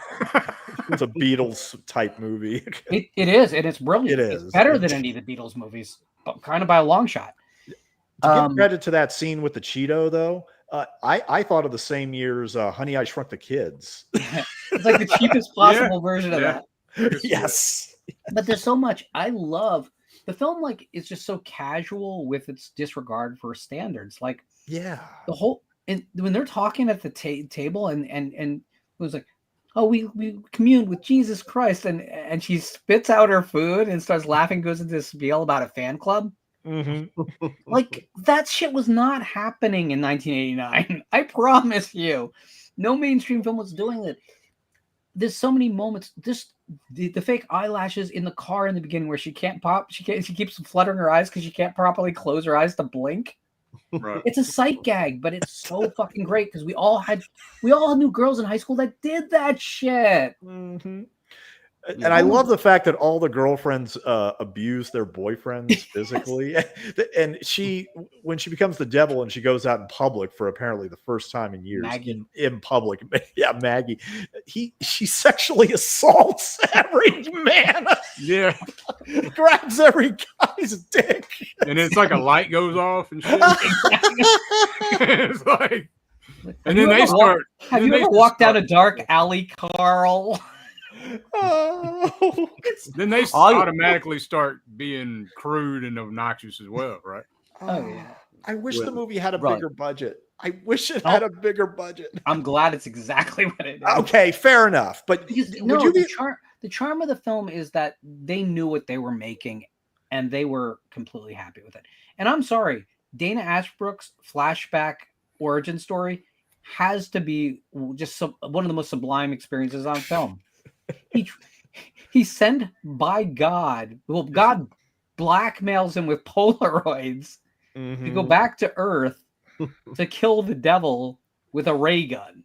I am sorry, kids. If you don't dig that, there's something you shouldn't be watching movies. I thought it was funny when he was dancing with the stripper, and then they got beamed into the gay bar, and he was oblivious. It's so good. He was totally oblivious. It's a funny lobster movie. Coming to life and doing the alien thing. Come on, guys. The lobster is my favorite scene. Right. Yeah, because they this table's good. Right, and for me, it was like a first-time watch, and I was pretty much like Dirk. When it hit, it hit. When it didn't, it didn't. It kind of reminds me a little bit of the humor in Blood Diner, which I love, by the way. And yeah, I doubt if I'll be going back to this regularly. I'll definitely watch it again. I like the nun scene where the nuns just play it straight. They completely play that scene straight. You got the cheesy puff scene, the Ouija board scene as well, which is good. I mean, it's fun. I'll give it that. The killer riding. I mean, the riding part where she's riding the dudes and sucking their souls out of them or whatever. The guy that jumps over the car. It has some good stuff in it. But the guy that jumps over the car. What the fuck? I think it's one of those films that if you vibe with it, you're going to do really well with it, and if you don't, you're going to have issues. Yeah, it didn't click all the way, Well, but I mean, there was some. I was laughing out loud at some of the parts. That opening desert scene, he plops down into the desert. He looks around, wipes his glasses. He says shit, and he gets out a bottle, takes a drink, but he doesn't put the cap back on, and he sets it down, and then he gets his gun out and stands up and walks away. You left the fucking bottle there, dude. Did you notice that, Lord? Oh, absolutely. Oh. It's a film where there's always something going on. Like you cannot call the film dull. There's no it's not dull. I wouldn't say it's not dull. And I think Leanne Curtis actually, I mean, that performance is again, it's almost an Andy Kaufman thing because it's too extreme for regular reality. It really feels beamed in from somewhere else. I'm not gonna lie, I thought of Elvira. I see that. The look of it. That hair the wig is spectacular. That wig, it must have been a bitch to wear. Shit going on. And the soundtrack I liked as well. The rock soundtrack I thought was really good. Like completely all the way through. It's just cheesy, isn't it? Yeah. I just love in the beginning when her date follows his father's advice and puts his tongue in her ear. Leanne Curtis's squeal is one of the greatest sounds ever put to tape ever. Like, she's so repulsed and horrified and can't even react. She's just so good. So I 2 years ago now I met Dana Ashbrook at a drive-in. It was an event. It was a Twin Peaks event, but they were he's a cool guy. And we were walking in, and Michael Horse is there with him. So, and I said hello to him, and I said, I love Twin Peaks, I really do. But I'm obsessed with Girlfriend from Hell. He jumped out of his chair where he was sitting, pointed at Michael, and went, See, he knows the whole the whole filmography. He was so excited that anyone cared about this movie. I love Girlfriend from Hell. I own it on Laserdisc. I own it on Blu-ray. I own it on VHS. It's one of the few films I have on virtually every format it was ever made in. And you got the Blu-ray too? I do. The Blu-ray looks pretty much. It's not a huge improvement over the DVD. The DVD is really actually rare. It's a weird one. Yeah. It's an improvement over the VHS, obviously, and the laser, but the film was never gonna look stunning. But it's. I think if you grew up during the VHS era and you rented this thing, it was on IVE home video, which was a direct-to-video label. They never got the big stuff. I think the biggest thing they ever released was they briefly did Deep Star 6, which was a theatrical release from Sean Cunningham. Yeah. I think that was their biggest name release ever. But they were in all the video stores. Like, you couldn't go to a Blockbuster or a Mom and Pop or a West Coast Video and not see them. And I remember renting it because that cover was amazing, right? That art is just, it's phenomenal. And I didn't want to return the tape. I really solidly thought about just paying out the $90 that it cost or whatever. And just, wow. Yeah. That shit there. Wow. It was, so this movie has an interesting history because it was produced as a double feature with a film called Lobster Man from Mars. Which is not nearly as good. So if you really didn't like this one, I'd really steer clear of Lobster Man. Why didn't they put out a soundtrack? Why? It was why? There was no money for anything. No. But there were enough good songs though that it's one of those things that if you discovered in the video store back in the day and you got to remember most of the direct-to-video store stuff that was happening at the time was not very good, like at all. Yeah. It was Drek. Oh yeah, Moontrap. Seriously. Yeah. This is like enjoyable for the right audience. Yes. I'm not trying to convince anyone that you're gonna love it if you're not the type that it's gonna hit with, but comedy's tough for me, and this forward to back, every joke, awkward that's moment. Me too. Like comedies, it's few and far between. When they hit, but like I don't know. Yeah. You know, yeah. But I mean, this and Brain Candy are the two comedies I love. But but I love awkward. I love movies that make you feel uncomfortable. And the funny thing is, there's lots of moments in Girlfriend from Hell where you're kind of like, how am I supposed to be reacting to this? I don't know what's going on. And I love that. I absolutely love that. Where's the guy who plays the love interest? Where have I seen him before? Because his face was, yeah. His face is recognizable. Twin Peaks, right? Okay. He was Bobby Briggs. Yeah. He actually directed some films later on. Okay. And he was a competent, like, low budget filmmaker in his own right. So, Dan, you've said the least about this. Oh no, I adore this movie. I mean, anything unique, and 1989. Yeah, you're right. Like there wasn't a lot of this. There still isn't a lot of this. Girlfriend from Hell, all these years later, it still stands on its own as something truly unique. Like there are no like, oh, that's just another Girlfriend from Hell. Like this is something that it's the one and only. And when they resurrect the lobster, like that's just hilarious. I just rewatched it the other night, and it still holds up for me as well. Kids in the Hall, Brain Candy you mentioned. That I feel like, I don't know if it makes sense, but I feel like we have to talk about that sometime. Is it ready or not? Best first line in a film ever. They make it with monkey cum. Happiness. That's how you start moving. With monkey cum. It's Brain Candy has so many moments that are just so like well conceived. When the manager goes up into the room and goes, "So girls, when are you going to sign the paper saying last night it never happened?" There's so much implied there. It's awesome. Yeah, Dave. A character gets hit, gets pigeon flies into his face and he has to wear an eye mask and eye patch for the rest of the movie. And it's just a thing that happens. It's not plot. I love Brain the flashback to the service days.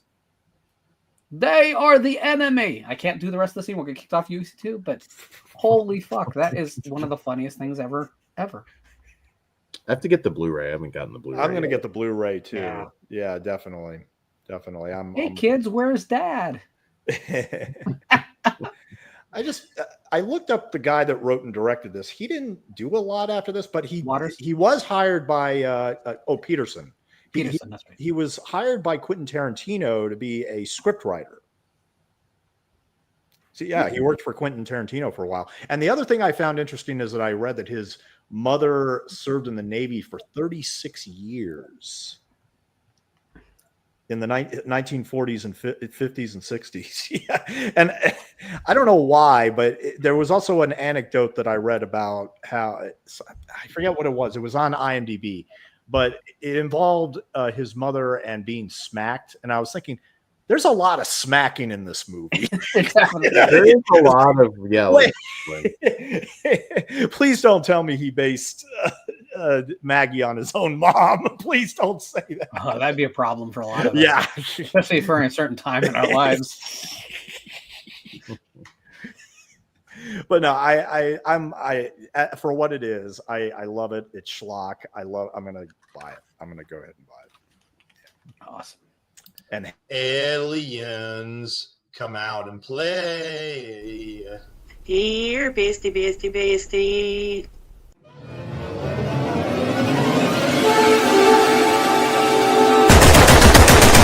You think it's a little weird how formidable, if not indestructible, that first monster was back on the ship, but now we just point guns at them and pop, they fall down dead? Yeah, it does seem super easy by comparison. As if we're in a lame action movie now instead of a tense Lovecraftian horror movie in space. Who would do that, though? Defang one of cinema's greatest modern monsters, just so audiences can enjoy strobe-lit action scenes and dumb one-liners? Can't argue with the box office, girl. Besides, where else would all those shitty Marvel movies crib their playbook from? Game over, man. Game over. Game over. So our final topic for tonight, this was suggested by Dan. It's Cursed Productions. Okay. I think Stone did suggest that. Oh, that was okay. me. Everything siphons back through Dan to me, so I just assume it's all in his voice. Anything. I mean, I thought Dan picked Girlfriend from Hell, to be honest. I did. Well, I feel like a Dan movie. Because we've never covered that one. He always brings it up, and I was like, all right, let's go ahead and cover it. But Cursed films. All right. So is there something in particular that spurned this into your mind, Stone? Yes. I was watching, one of my favorite YouTube channels is one called Chilling Scares. I don't know if anybody has looked at this one, but there was one story in one segment of lost media, like disturbing lost media, that I found so fascinating. I had to share it with you guys. And for this topic, I was thinking of like cursed or disturbing production histories, that kind of thing. In 1920, there was a movie called The Skyway Man that came out. It was directed by James Hogan, who did over 50 B pictures, and his final film was the 1943 horror film The Mad Ghoul. And it was written by Jules Furthman, who later wrote Shanghai Express, the 1935 Mutiny on the Bounty, Only Angels Have Wings, The Big Sleep, and Nightmare Alley. So he wrote a lot of stuff. And this is the first film that he ever wrote. But the real star of the movie, with all due respect to those two gentlemen, the real star of the movie is Ormer Locklear. He was a World War I Army Air Service veteran and daredevil stunt pilot.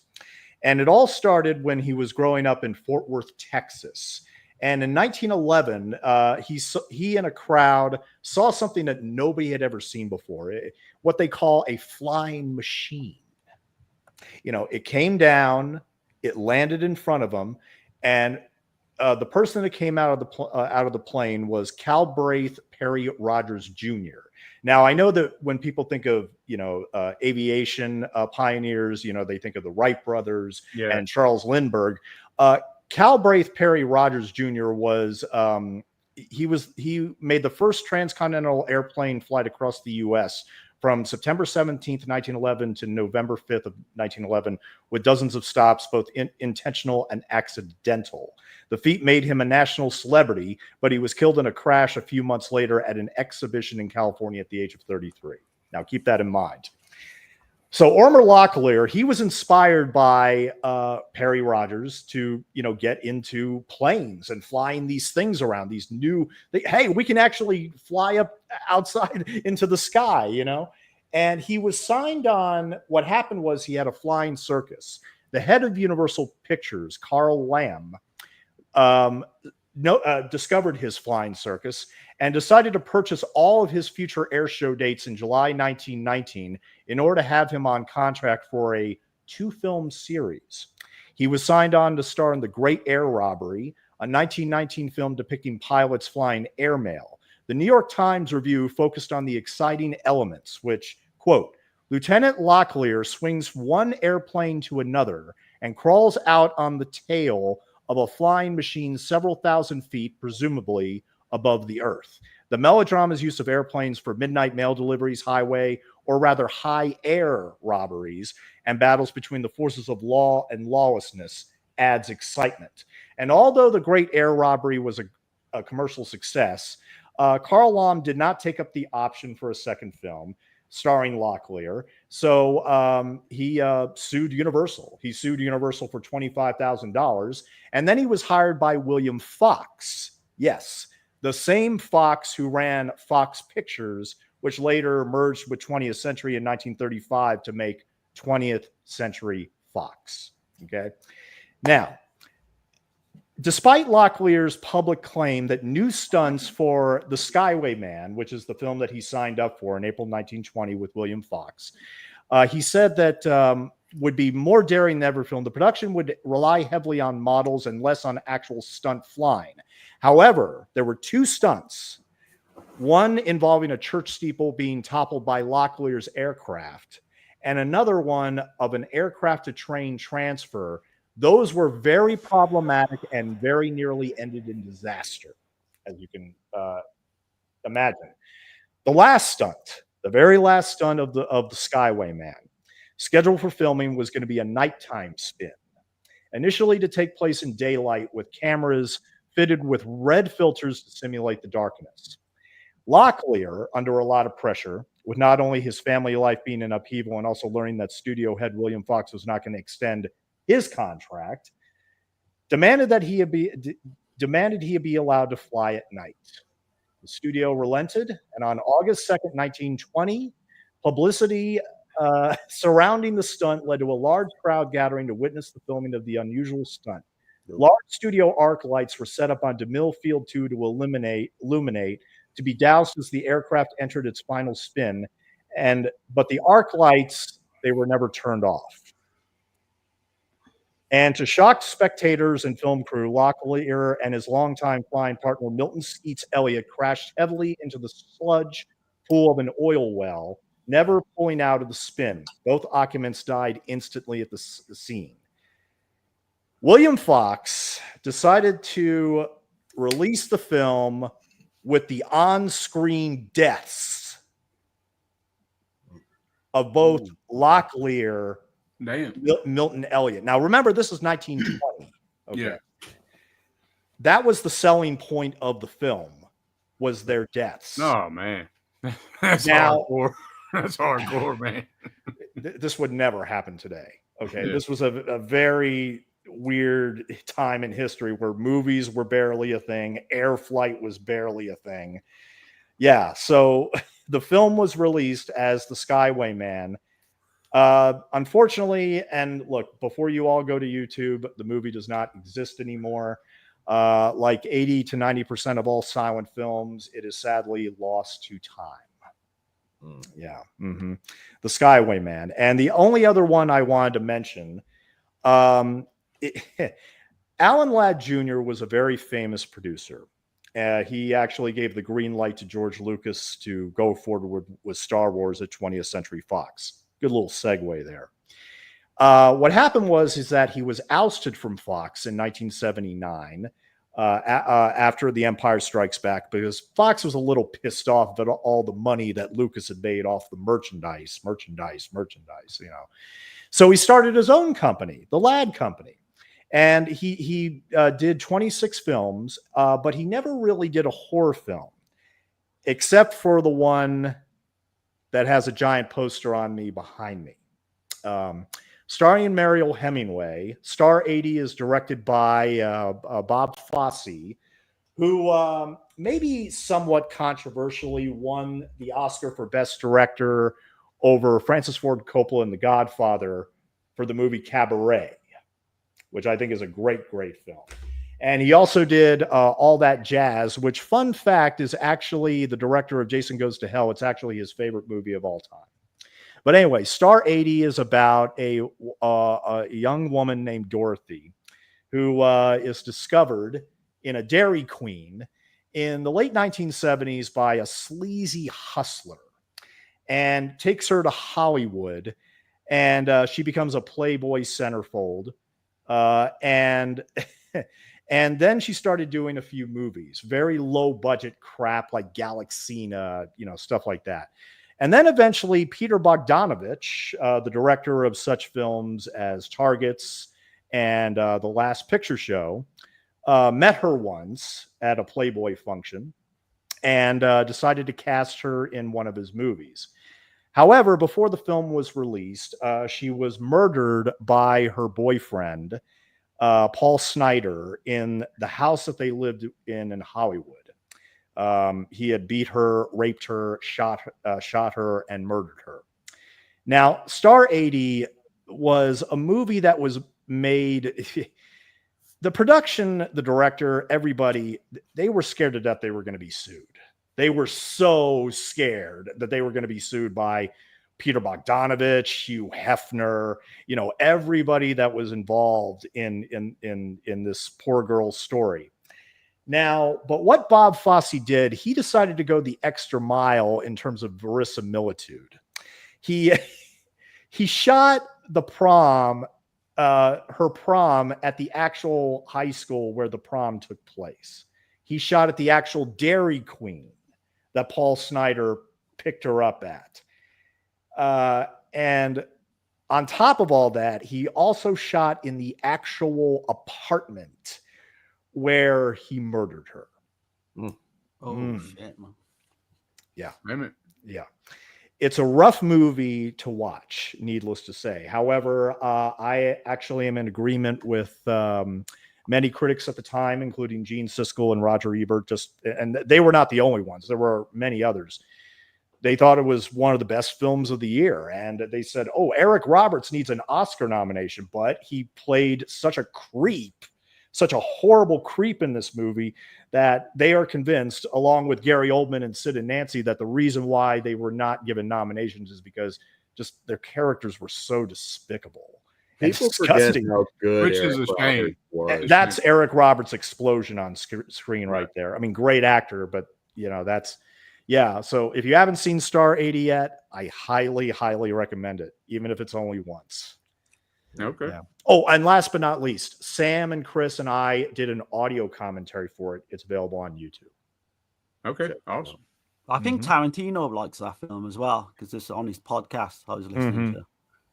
I got a couple we can go with if you want. First up, quite controversial, but it's Clown House. Yeah, obviously, I think a lot of people know the details, but it's surprisingly a very effective horror film.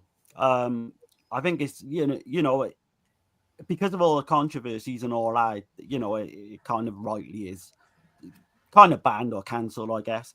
But it follows three young brothers who are left home alone one night. Casey, the youngest, he's got this fear of clowns, and then they've gone to the circus previously. Three inmates kind of get out of this mental hospital, escape. They go to the circus, they dress up as clowns, and literally the whole film then is them terrorizing these three young boys. and it is so kind of disturbing because Victor Salva lingers on their bottoms, and you know, you got 3 kids pretty much half naked, you know, under a certain age.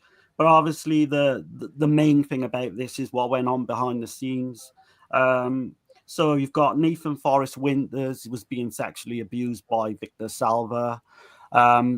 His mother found out. I think she told, you know, he told his mother, and then there was that big thing with the court case, and literally he was videotaping one of the boys in the shower as well without him even knowing, getting out of the shower.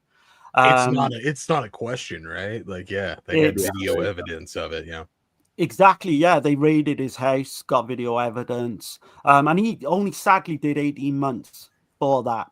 And the worst thing about it is, I think Francis Ford Coppola was actually helped him and kind of happened at his house, buddy. All that. It was at his house as well. It was actually filmed at his house. Crazy, absolutely crazy. And I know I wasn't sure whether to bring it up, to be honest, but yeah, it's out there for sure.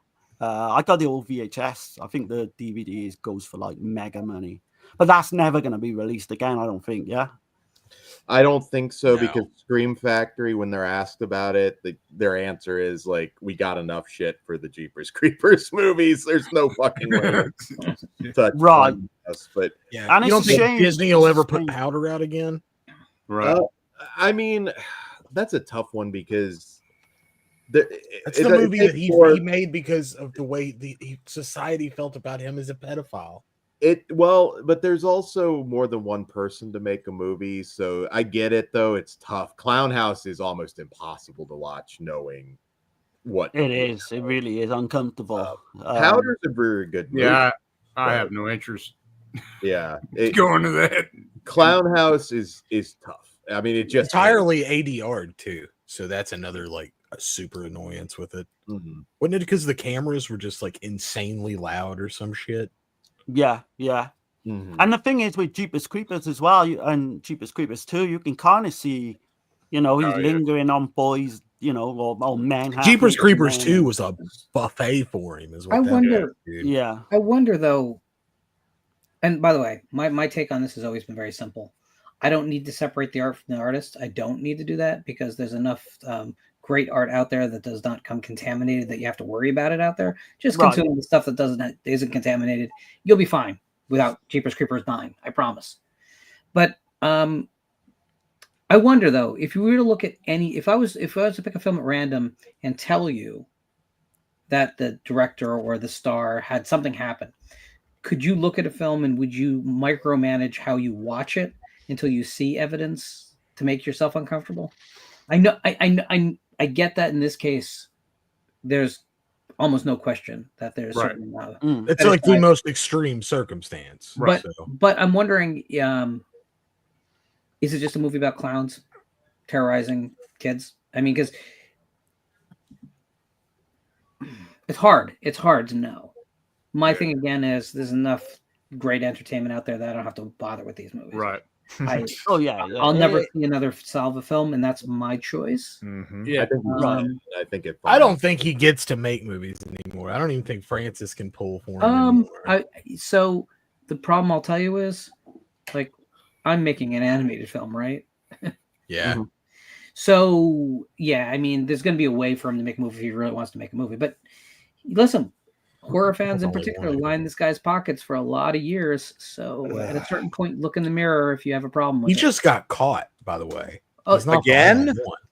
No, I'm saying he just, for example, he got caught. There's plenty more that didn't get caught. I mean, that are still out there. Yep. Accusations are just accusations. I'm not making any legal claims here, but like, how many people have watched an X-Men movie? Absolutely, yeah. Right. So, are you comfortable? Brian, how many casting couches in America abused women who wanted their big break? Yeah, you'd be surprised. I mean, so much would be removed if it was that standard. Yeah. I just let my conscience be my guide, and I try and go to where the entertainment is, that I don't have to worry so much about this stuff. But there's no guarantees. Yep. Right. So I take it when he did get, put to prison and all that, did it go under the radar? Because why was he allowed to make Jeepers Creepers? And that was quite a big hit at the time. Well, he goes to prison in like what, 91, 92? So no internet, nobody really sees Clown House. That's what Like, it probably was then. Yeah. He gets out. Coppola gets him back working again. He gets a big, sweet studio deal with Touchstone, right? I guess, which is owned by Disney. They do Powder. Right. Powder was a modest hit. Why not give him the money to make some more movies? Right, and I'm guilty because I went to see Jeepers Creepers in the cinema. I had no. Oh yeah, me too. I didn't know anything about it. Well, nobody knew. When I saw Jeepers Creepers in the theater, I shook my head during the first half of the movie, thinking, "I've seen this before." The Unsolved Mysteries. The Unsolved Mysteries. Dennis Matthew episode. He totally plagiarized the whole friggin' episode. Yeah. So beyond the whole child molestation, fuck Victor Salva. He's also a plagiarist. I think the first half of Jeepers Creepers is great, though. I got a problem with the last 30 minutes, if I'm honest, when you see the creep too much and when you see too much shit. Have you seen the deleted scene where he talks? That could have been real bad. Oh shit, no, I've not. Yeah, it's on like every edition of the movie. You can find where he actually speaks in like an old Western tone. They were going for like a old Western like Undertaker or something. Yeah, that was the prequel that they were planning at one point. I just think you have to be a little bit careful with this stuff because like Salva did go to prison for what he did, and yet you have to.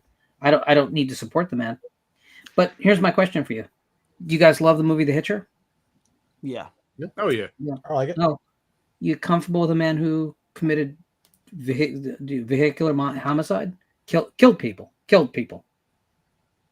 Matthew Broderick made The Hitcher. Eric Red wrote the film. Oh, okay. So all I'm saying is, we can't take this stuff as much to heart. I try not to support stuff that's problematic to me, simply because there's enough out there that I'm not sacrificing anything. It does me no harm to look to good creators and support good creators because there's a lot of them out there. But what about this guy from Return of the Living Dead, though? Wasn't he a pedophile? Yeah, fuck that guy. Fuck that guy. But I'm not going to stop watching Return of the Living Dead. It's exactly. It's such a small piece of that, too. Well, and how about everyone involved in the production that was not those things? Yeah. So, I think we should look to support artists directly whenever we can that are good people. Absolutely. But when you're going to filmed entertainment as an entertainment choice, it's going to come with muddy waters. It just is. Oh yeah. So. But what about the Asia Argento thing as well with the film that she did? It's bullshit. Like, I think what's it called? The Heart is Deceitful. Oh, the Heart is Deceitful above all things. What it is? It's a double standard, and I know that I'm wrong. I know that I'm wrong. Okay, I'm positive in that. But I do that. That's the happiest that dude probably should have ever been. No, the thing is, though, he was 6 years old being groomed throughout. That's where many years. It's weird, dude. It's weird, but I don't know if I could have been taken advantage of when I was fucking 15, 16. I don't know. You know what I'm saying? Right. Personally. I think he was 18 or 19 as well. Yeah, so. and by the way, even then, like, I don't know. What's guys, what is the legal age of consent in the state you live? Do your research. This is a non-issue.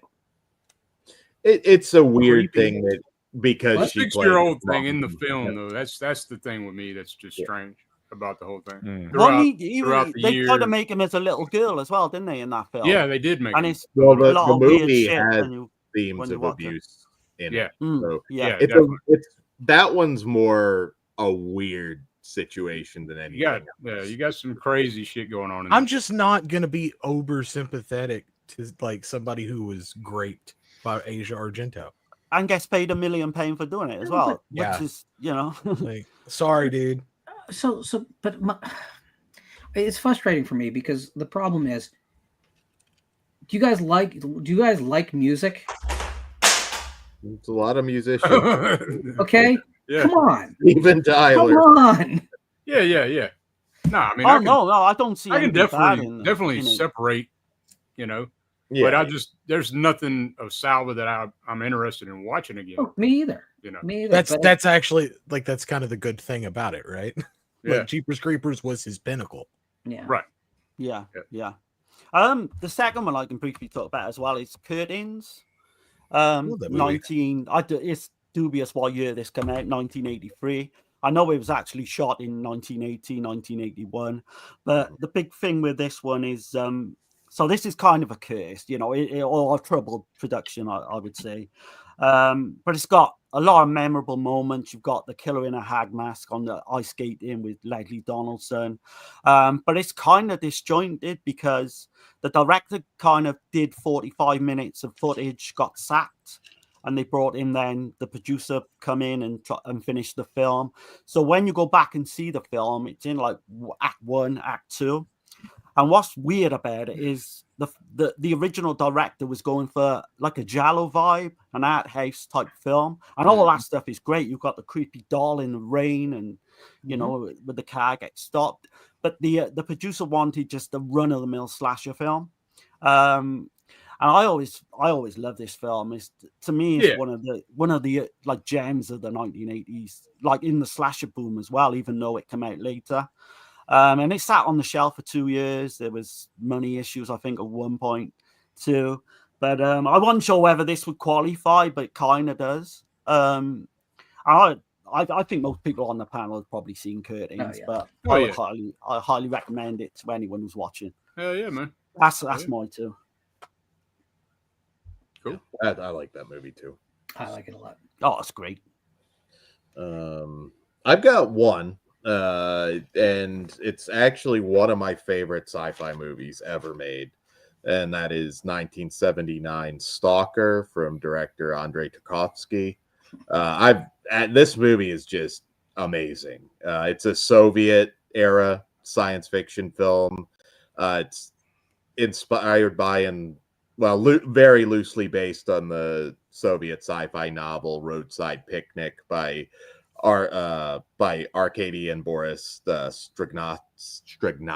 Sorry with some of my pronunciation on these names, but it's basically in a nutshell a film about these stalkers who smuggle people into this place called the Zone, which is a military-controlled site of a possible UFO, and it's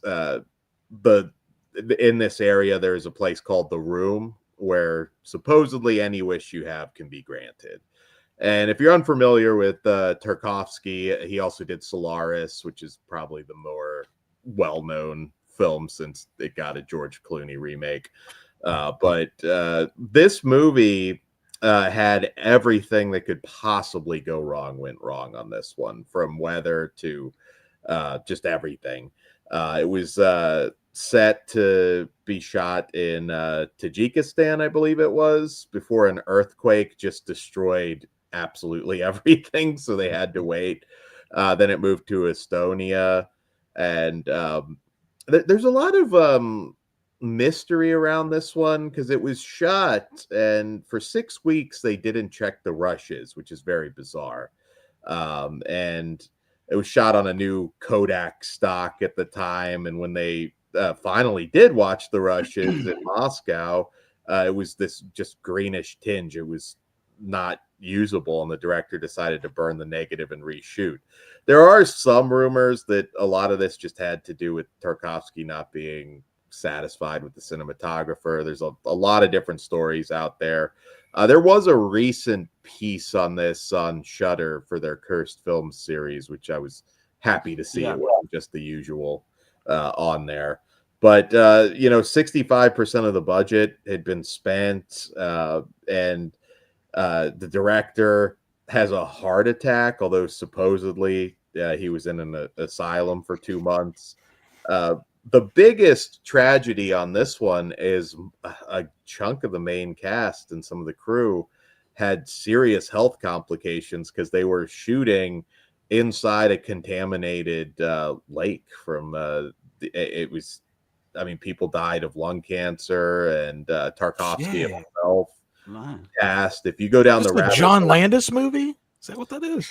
This not John Landis. Well, I don't think Tarkovsky necessarily knew. Right, this was before Chernobyl, yeah. This was late 70s. Chernobyl, yeah. Okay. If you watch this movie, it kind of eerily predicts some stuff with Chernobyl. But yeah, no, they a lot of people died. It is a wonderful film. This is not. This is very much a product of the Soviet Union at the time. In terms of, I mean, this is not an action film. Don't look for aliens, tearing people apart. That's not what this is. But I think it's one of the best science fiction films ever made.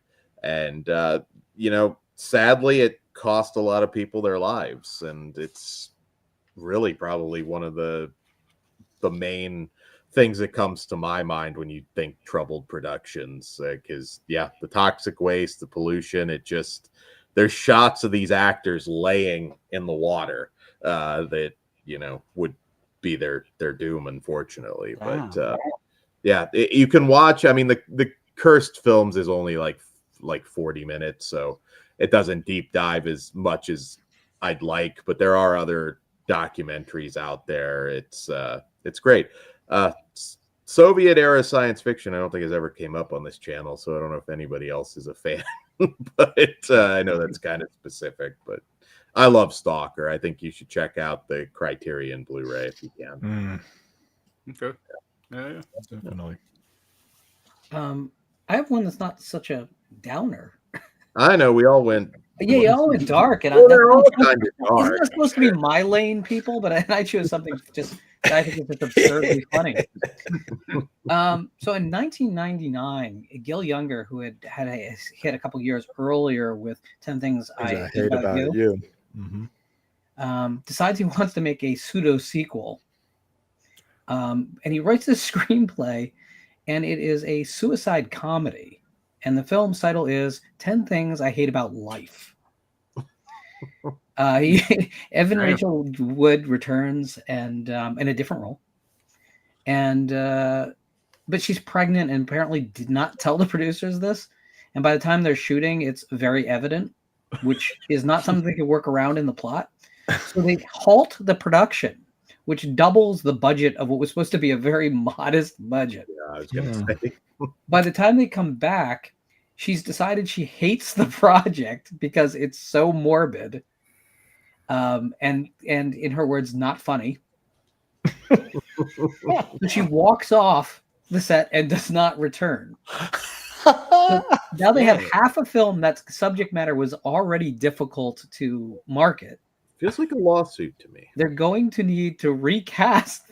So they decide, the producers decide, the answer here is to sue Evan Rachel Wood for not just her salary, but for the cost of the production up to that point. They think they're going to recover this money so they can reshoot it all. This languishes. This court case is unbelievably complex. No one can extract. The film is, and every moment, like the other actors are going off and doing other things. Everyone else behind the scenes is taking other jobs. So the cost of getting it back up and running is getting to be higher and higher. And then by the time they're supposed to have a court date, a little national event called 9/11 happens. Oh, okay. And everything stops. I don't think that was really gross about it. And then Gil Junger went on to direct Black Knight with Martin Lawrence. Correct. Which probably should have been avoided. But yeah, so most people don't know that 10 Things I Hate About Life was a thing briefly. And it's a perfect example of, like, if you're going to make something like that, a suicide comedy, please be sure you can actually make this movie. Dot some I's, cross some T's, and maybe make sure all your punctuation is in order too, because it's probably just not going to happen for you. This thing will never be finished. It'll never show up in any. I think that you can find clips of it and you can find a lot of descriptions, but it's the modern equivalent of The Day the Clown Cried, because it was misguided to begin with, and then everything that can go wrong went wrong.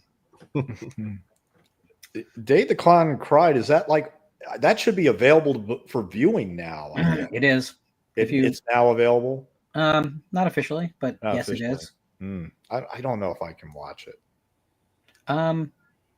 It's what's out there is about 42 minutes worth of footage in a movie that was apparently about 70 minutes long. So if you want to take a big bite out of it, you can just do a Google search and maybe look towards a popular Russian streaming service. Yeah.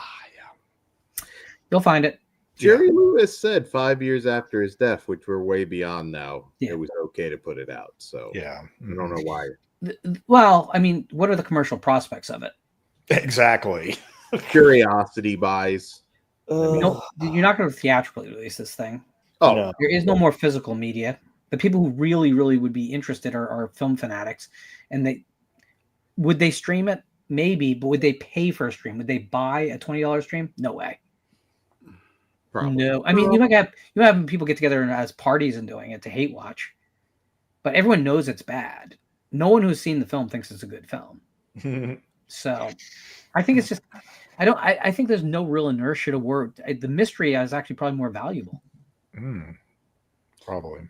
Yeah, you might just feel underwhelmed once you actually do see it, but there's still I'm always excited. I just watched a Lost movie with Tony Todd that finally got, and I mean, you watch it and it's like, oh yeah, that full moon movie. Yeah, it's obviously not finished. Was it Cult of Cutters or something like that? Cutters Club, yes. Cutters Club. I'm sure Tony would have preferred it. Isn't it wild that old Charles Band just found that just laying around randomly right after? The first time he's done that, though. Remember the evil clergyman? Yeah, I wonder if maybe some legal reasons factor into magically finding these movies. Yeah. I have questions. Well, he has a giant warehouse, because like all those wizard videos were in there, all that stuff, The brand he never goes in there. He never goes in there, Speaking of Tony Todd, are you guys looking forward to Bloodlines this week? I always like those movies. Yeah. It's sad seeing him obviously sick. Oh, I'm gonna still see it. I'm gonna still see it. Oh yeah, I mean those movies are just pure popcorn fun. Did you guys see the advertising campaign on the trucks? That was really cool. The log trucks. Yeah, that's a great idea. It is. Or the guy falling from the poster and getting killed. Yeah. Did you see that one? Ah, yeah. I think it's going to be I think the box office is going to be pretty big. I think it'll do well. Over 100 million, you think? Oh, I think it don't could. know about that. It could, though. I think there's an entire generation that has grown up with memes from the second movie. Wow. This will be their first opportunity. This will be the first opportunity to see one on the big screen. And you know what? I hate to say this, but it might be exactly the Minecraft audience. Yeah. It's been, 14 years? Is that how long it's been? Something God, it has. It was it 2010? Yeah. 2011. Yeah. And it did very well. Even with the critics. Even the critics liked it. The fourth one, one that the I fifth one, don't enjoy. The fifth one's okay. Yeah. I like all of the movies. The fine. I think they peaked with the second movie.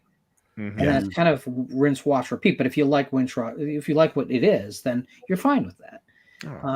Like we're all fans of long-running slasher franchises. I don't want to see more of any of them, but I'm a fan of what exists. Right. In this case, they took a break though. Let people miss it for a little while. Yeah, a long break. Which is all I've been saying. Like I'm not saying quit making all the major franchises, but like give it a break. Let's miss some of these guys. I am saying let's stop, because you know what? Final Destination is an expansive concept. There's still a lot of things you could do. I mean, you're dealing with You can only do so many things with a guy who returns every Halloween night or every time they reopen a fucking summer camp. Especially if you're trying to keep up with a light, like an old man at this point, because that's what they'd all be. I mean, whatever. I just don't think that there's necessarily a reason why we can't create new villains to follow new stories with. I get nostalgia, I do, but I think nostalgia can be blinding, and you miss out on a lot of great stuff. Like Dan and I heartily recommended the Third Case. Yeah. Very, very few people watching this today, maybe a couple, will eventually see it. The rest will forget that we even mentioned it, because it's not called A Nightmare on Elm Street, because it's not called Texas Chainsaw Massacre. And that's the big shame of it. I got one to mention. Fitzcarraldo, the Werner Herzog film, 1982. Yeah.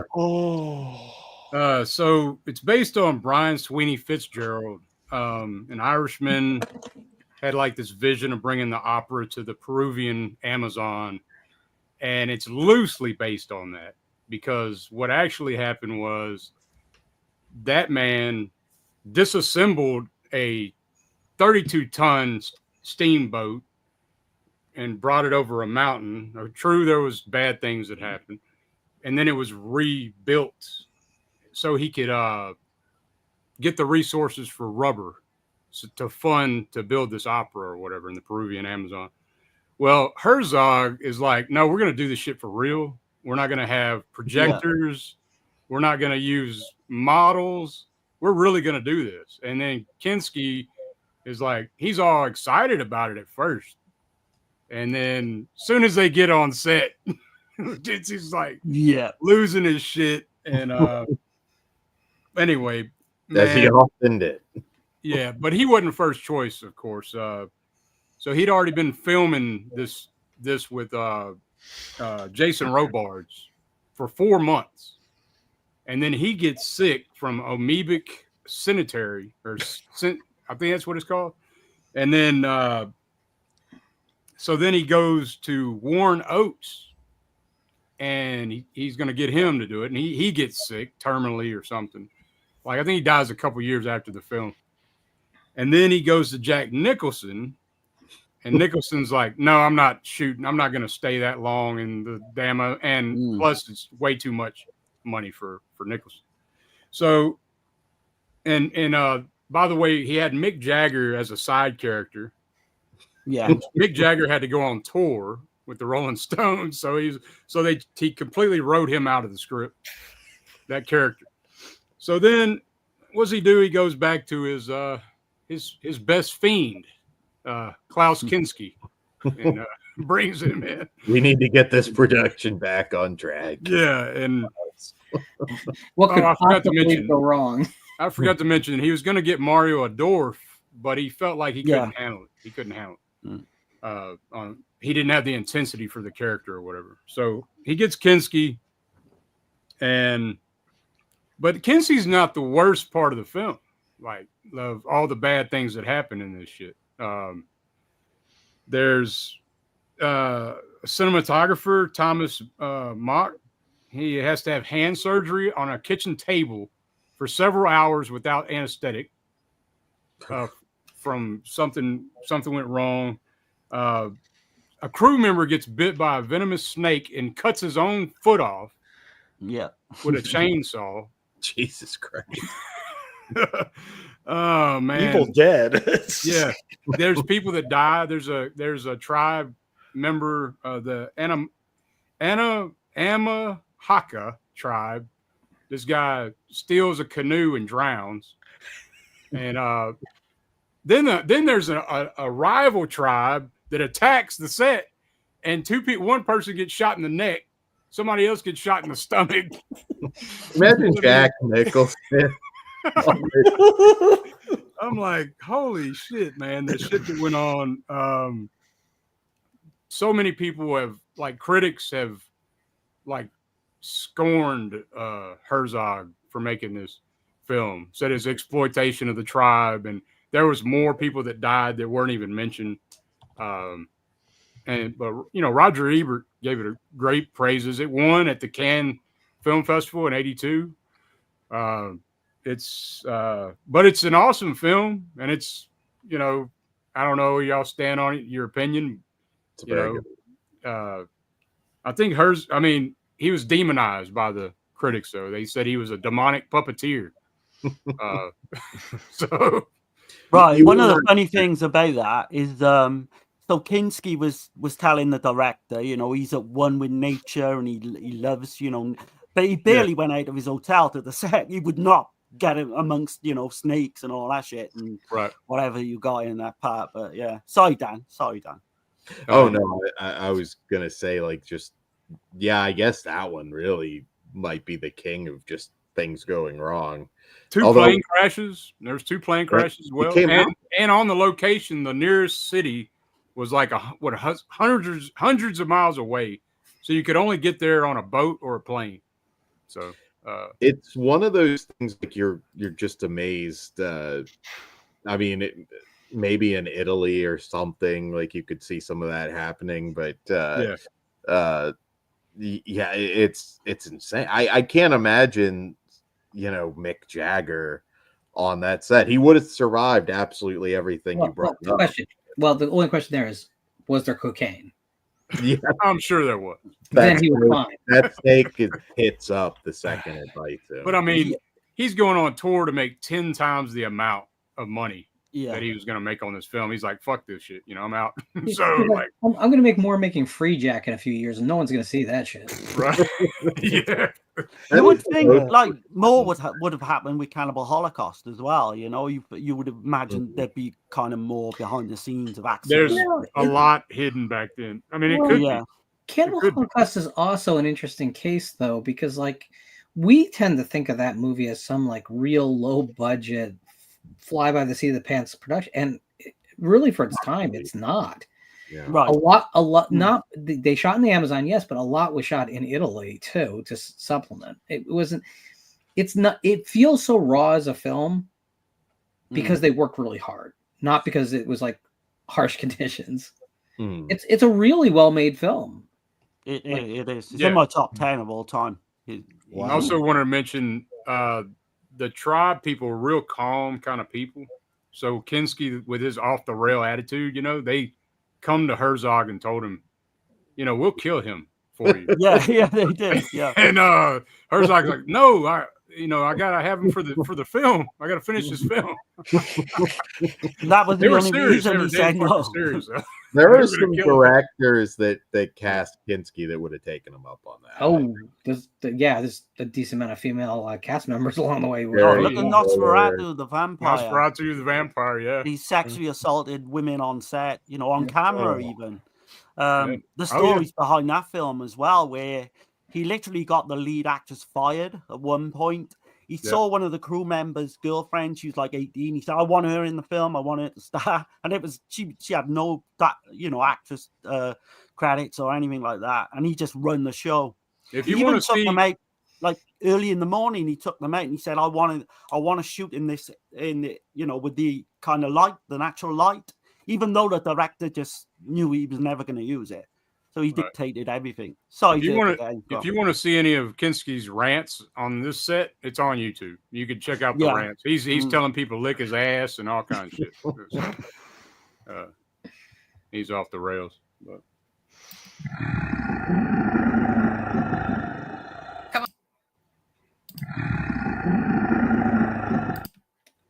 Stuff is not working. That's awesome. No.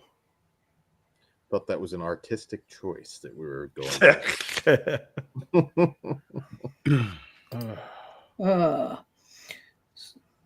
No, nothing is working right at the moment. Oh no! Uh-oh. StreamYard. Gotta love it. Yeah, I am kind of locked out of controls at the moment. Oh no! This might end up being a 12-hour stream then. Maybe in darkness, but I'm going to try something. If this goes horribly wrong, I'll be back. No problem. Okay. I'll be right back, yo. Anybody else have some troubled productions, cursed productions? Oh God, there've been so many. I mean, I guess anything that Klaus Kinski was into. Anything Klaus Kinski. Anything, yeah. Literally everything. Oh, but hey, Stalker and Fitzcarraldo. Oh man, this is some good shit right here. Right? 2.5 hour epic movies that they're on many lists of like the greatest ever made. They keep on getting highlighted. It's amazing. Well, Fitzcarraldo, I mean, there's just no way that movie ever happens again. There's no way it could. The legalities are insane. They were they were insane back then. Now I don't even know how to describe it. The safety issues and everything. Can you imagine Kinski now though with the Me Too movement if he was still alive? He'd be beyond bars. He would. There's death penalty case for the yeah. Yeah, he'd be there. There's a reason why he's in all these random movies where he has like 10 minutes of screen time. It's literally because they could not deal with him. Titan Find and Crawl Space were the two Kinski films I was introduced to as a kid. Oh God. Yeah, right towards the very end. I can't imagine being directed by him. Ugh. He plays Renfield as well, doesn't he? In Jess Franco's King Dracula. Yeah, they didn't tell him that, but no, yeah. they had to literally lie to get him to make that, which is kind of funny. And his scenes as well. Like what did they tell him? Just going mental in a.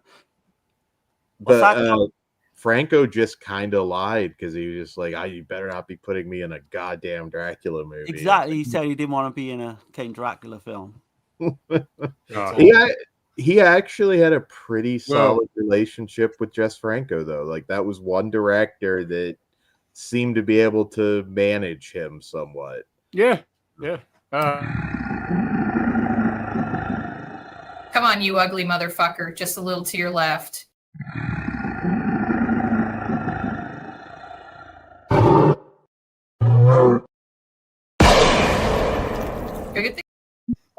It's cursed. We're talking cursed. This broadcast. Oh no! Let me try that again. Come on, you ugly motherfucker. Just a little to your left.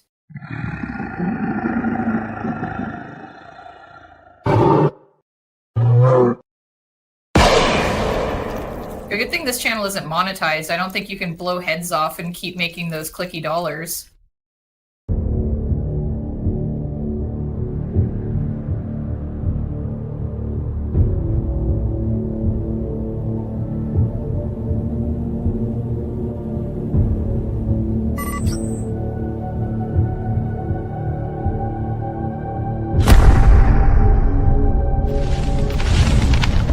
Won't be long now. What has the fucking droid done to my facility? Oh, and she's a toaster now. Obviously.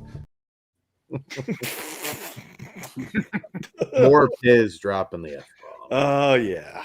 This is my whole live stream. It's just to sully Piz's reputation. So we have one episode left of the season, guys. Oh. Yes. And then we are on hiatus between seasons. Yes. You'll So see us. if out there's topics you want us to hit, I know there were some suggestions. At some point, we have to cover the Phantasm films because that was something that was called out to us. Okay. Yeah. I'm kind of fearing watching the last couple of them again, though. So. Yeah. I never watched Ravager. Oh, wow. You're blessed. Okay. Just pretend you did. I mean, I didn't really see a point, you know? And of course, we got to cover. You was there, but you wasn't there. And of course, we got to cover Jaws for the 50th anniversary because I'm going to read the book and I'm going to rewatch the sequels and all that. So, yeah, we should do that. Yeah, Jaws is definite for next month. But if there's something out there you guys want, because we're not all that creative, if you want to throw some free ideas at us, which we're not going to pay you back or even credit you for, we'd love to entertain your suggestions.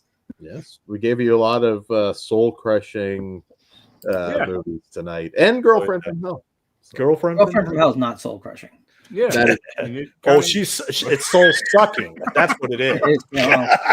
But would you mind? Would you mind? It's more than just that. Fuck no! Now go watch Martyrs and then cap it off with Girlfriend from Hell. Girlfriend from Hell is the anti-Martyrs. You can go to sleep after that. You won't just sit there contemplating the mysteries of the universe. At first, I thought we were talking about like real girlfriends from hell. Like, I didn't know. Like I said, we can do that too.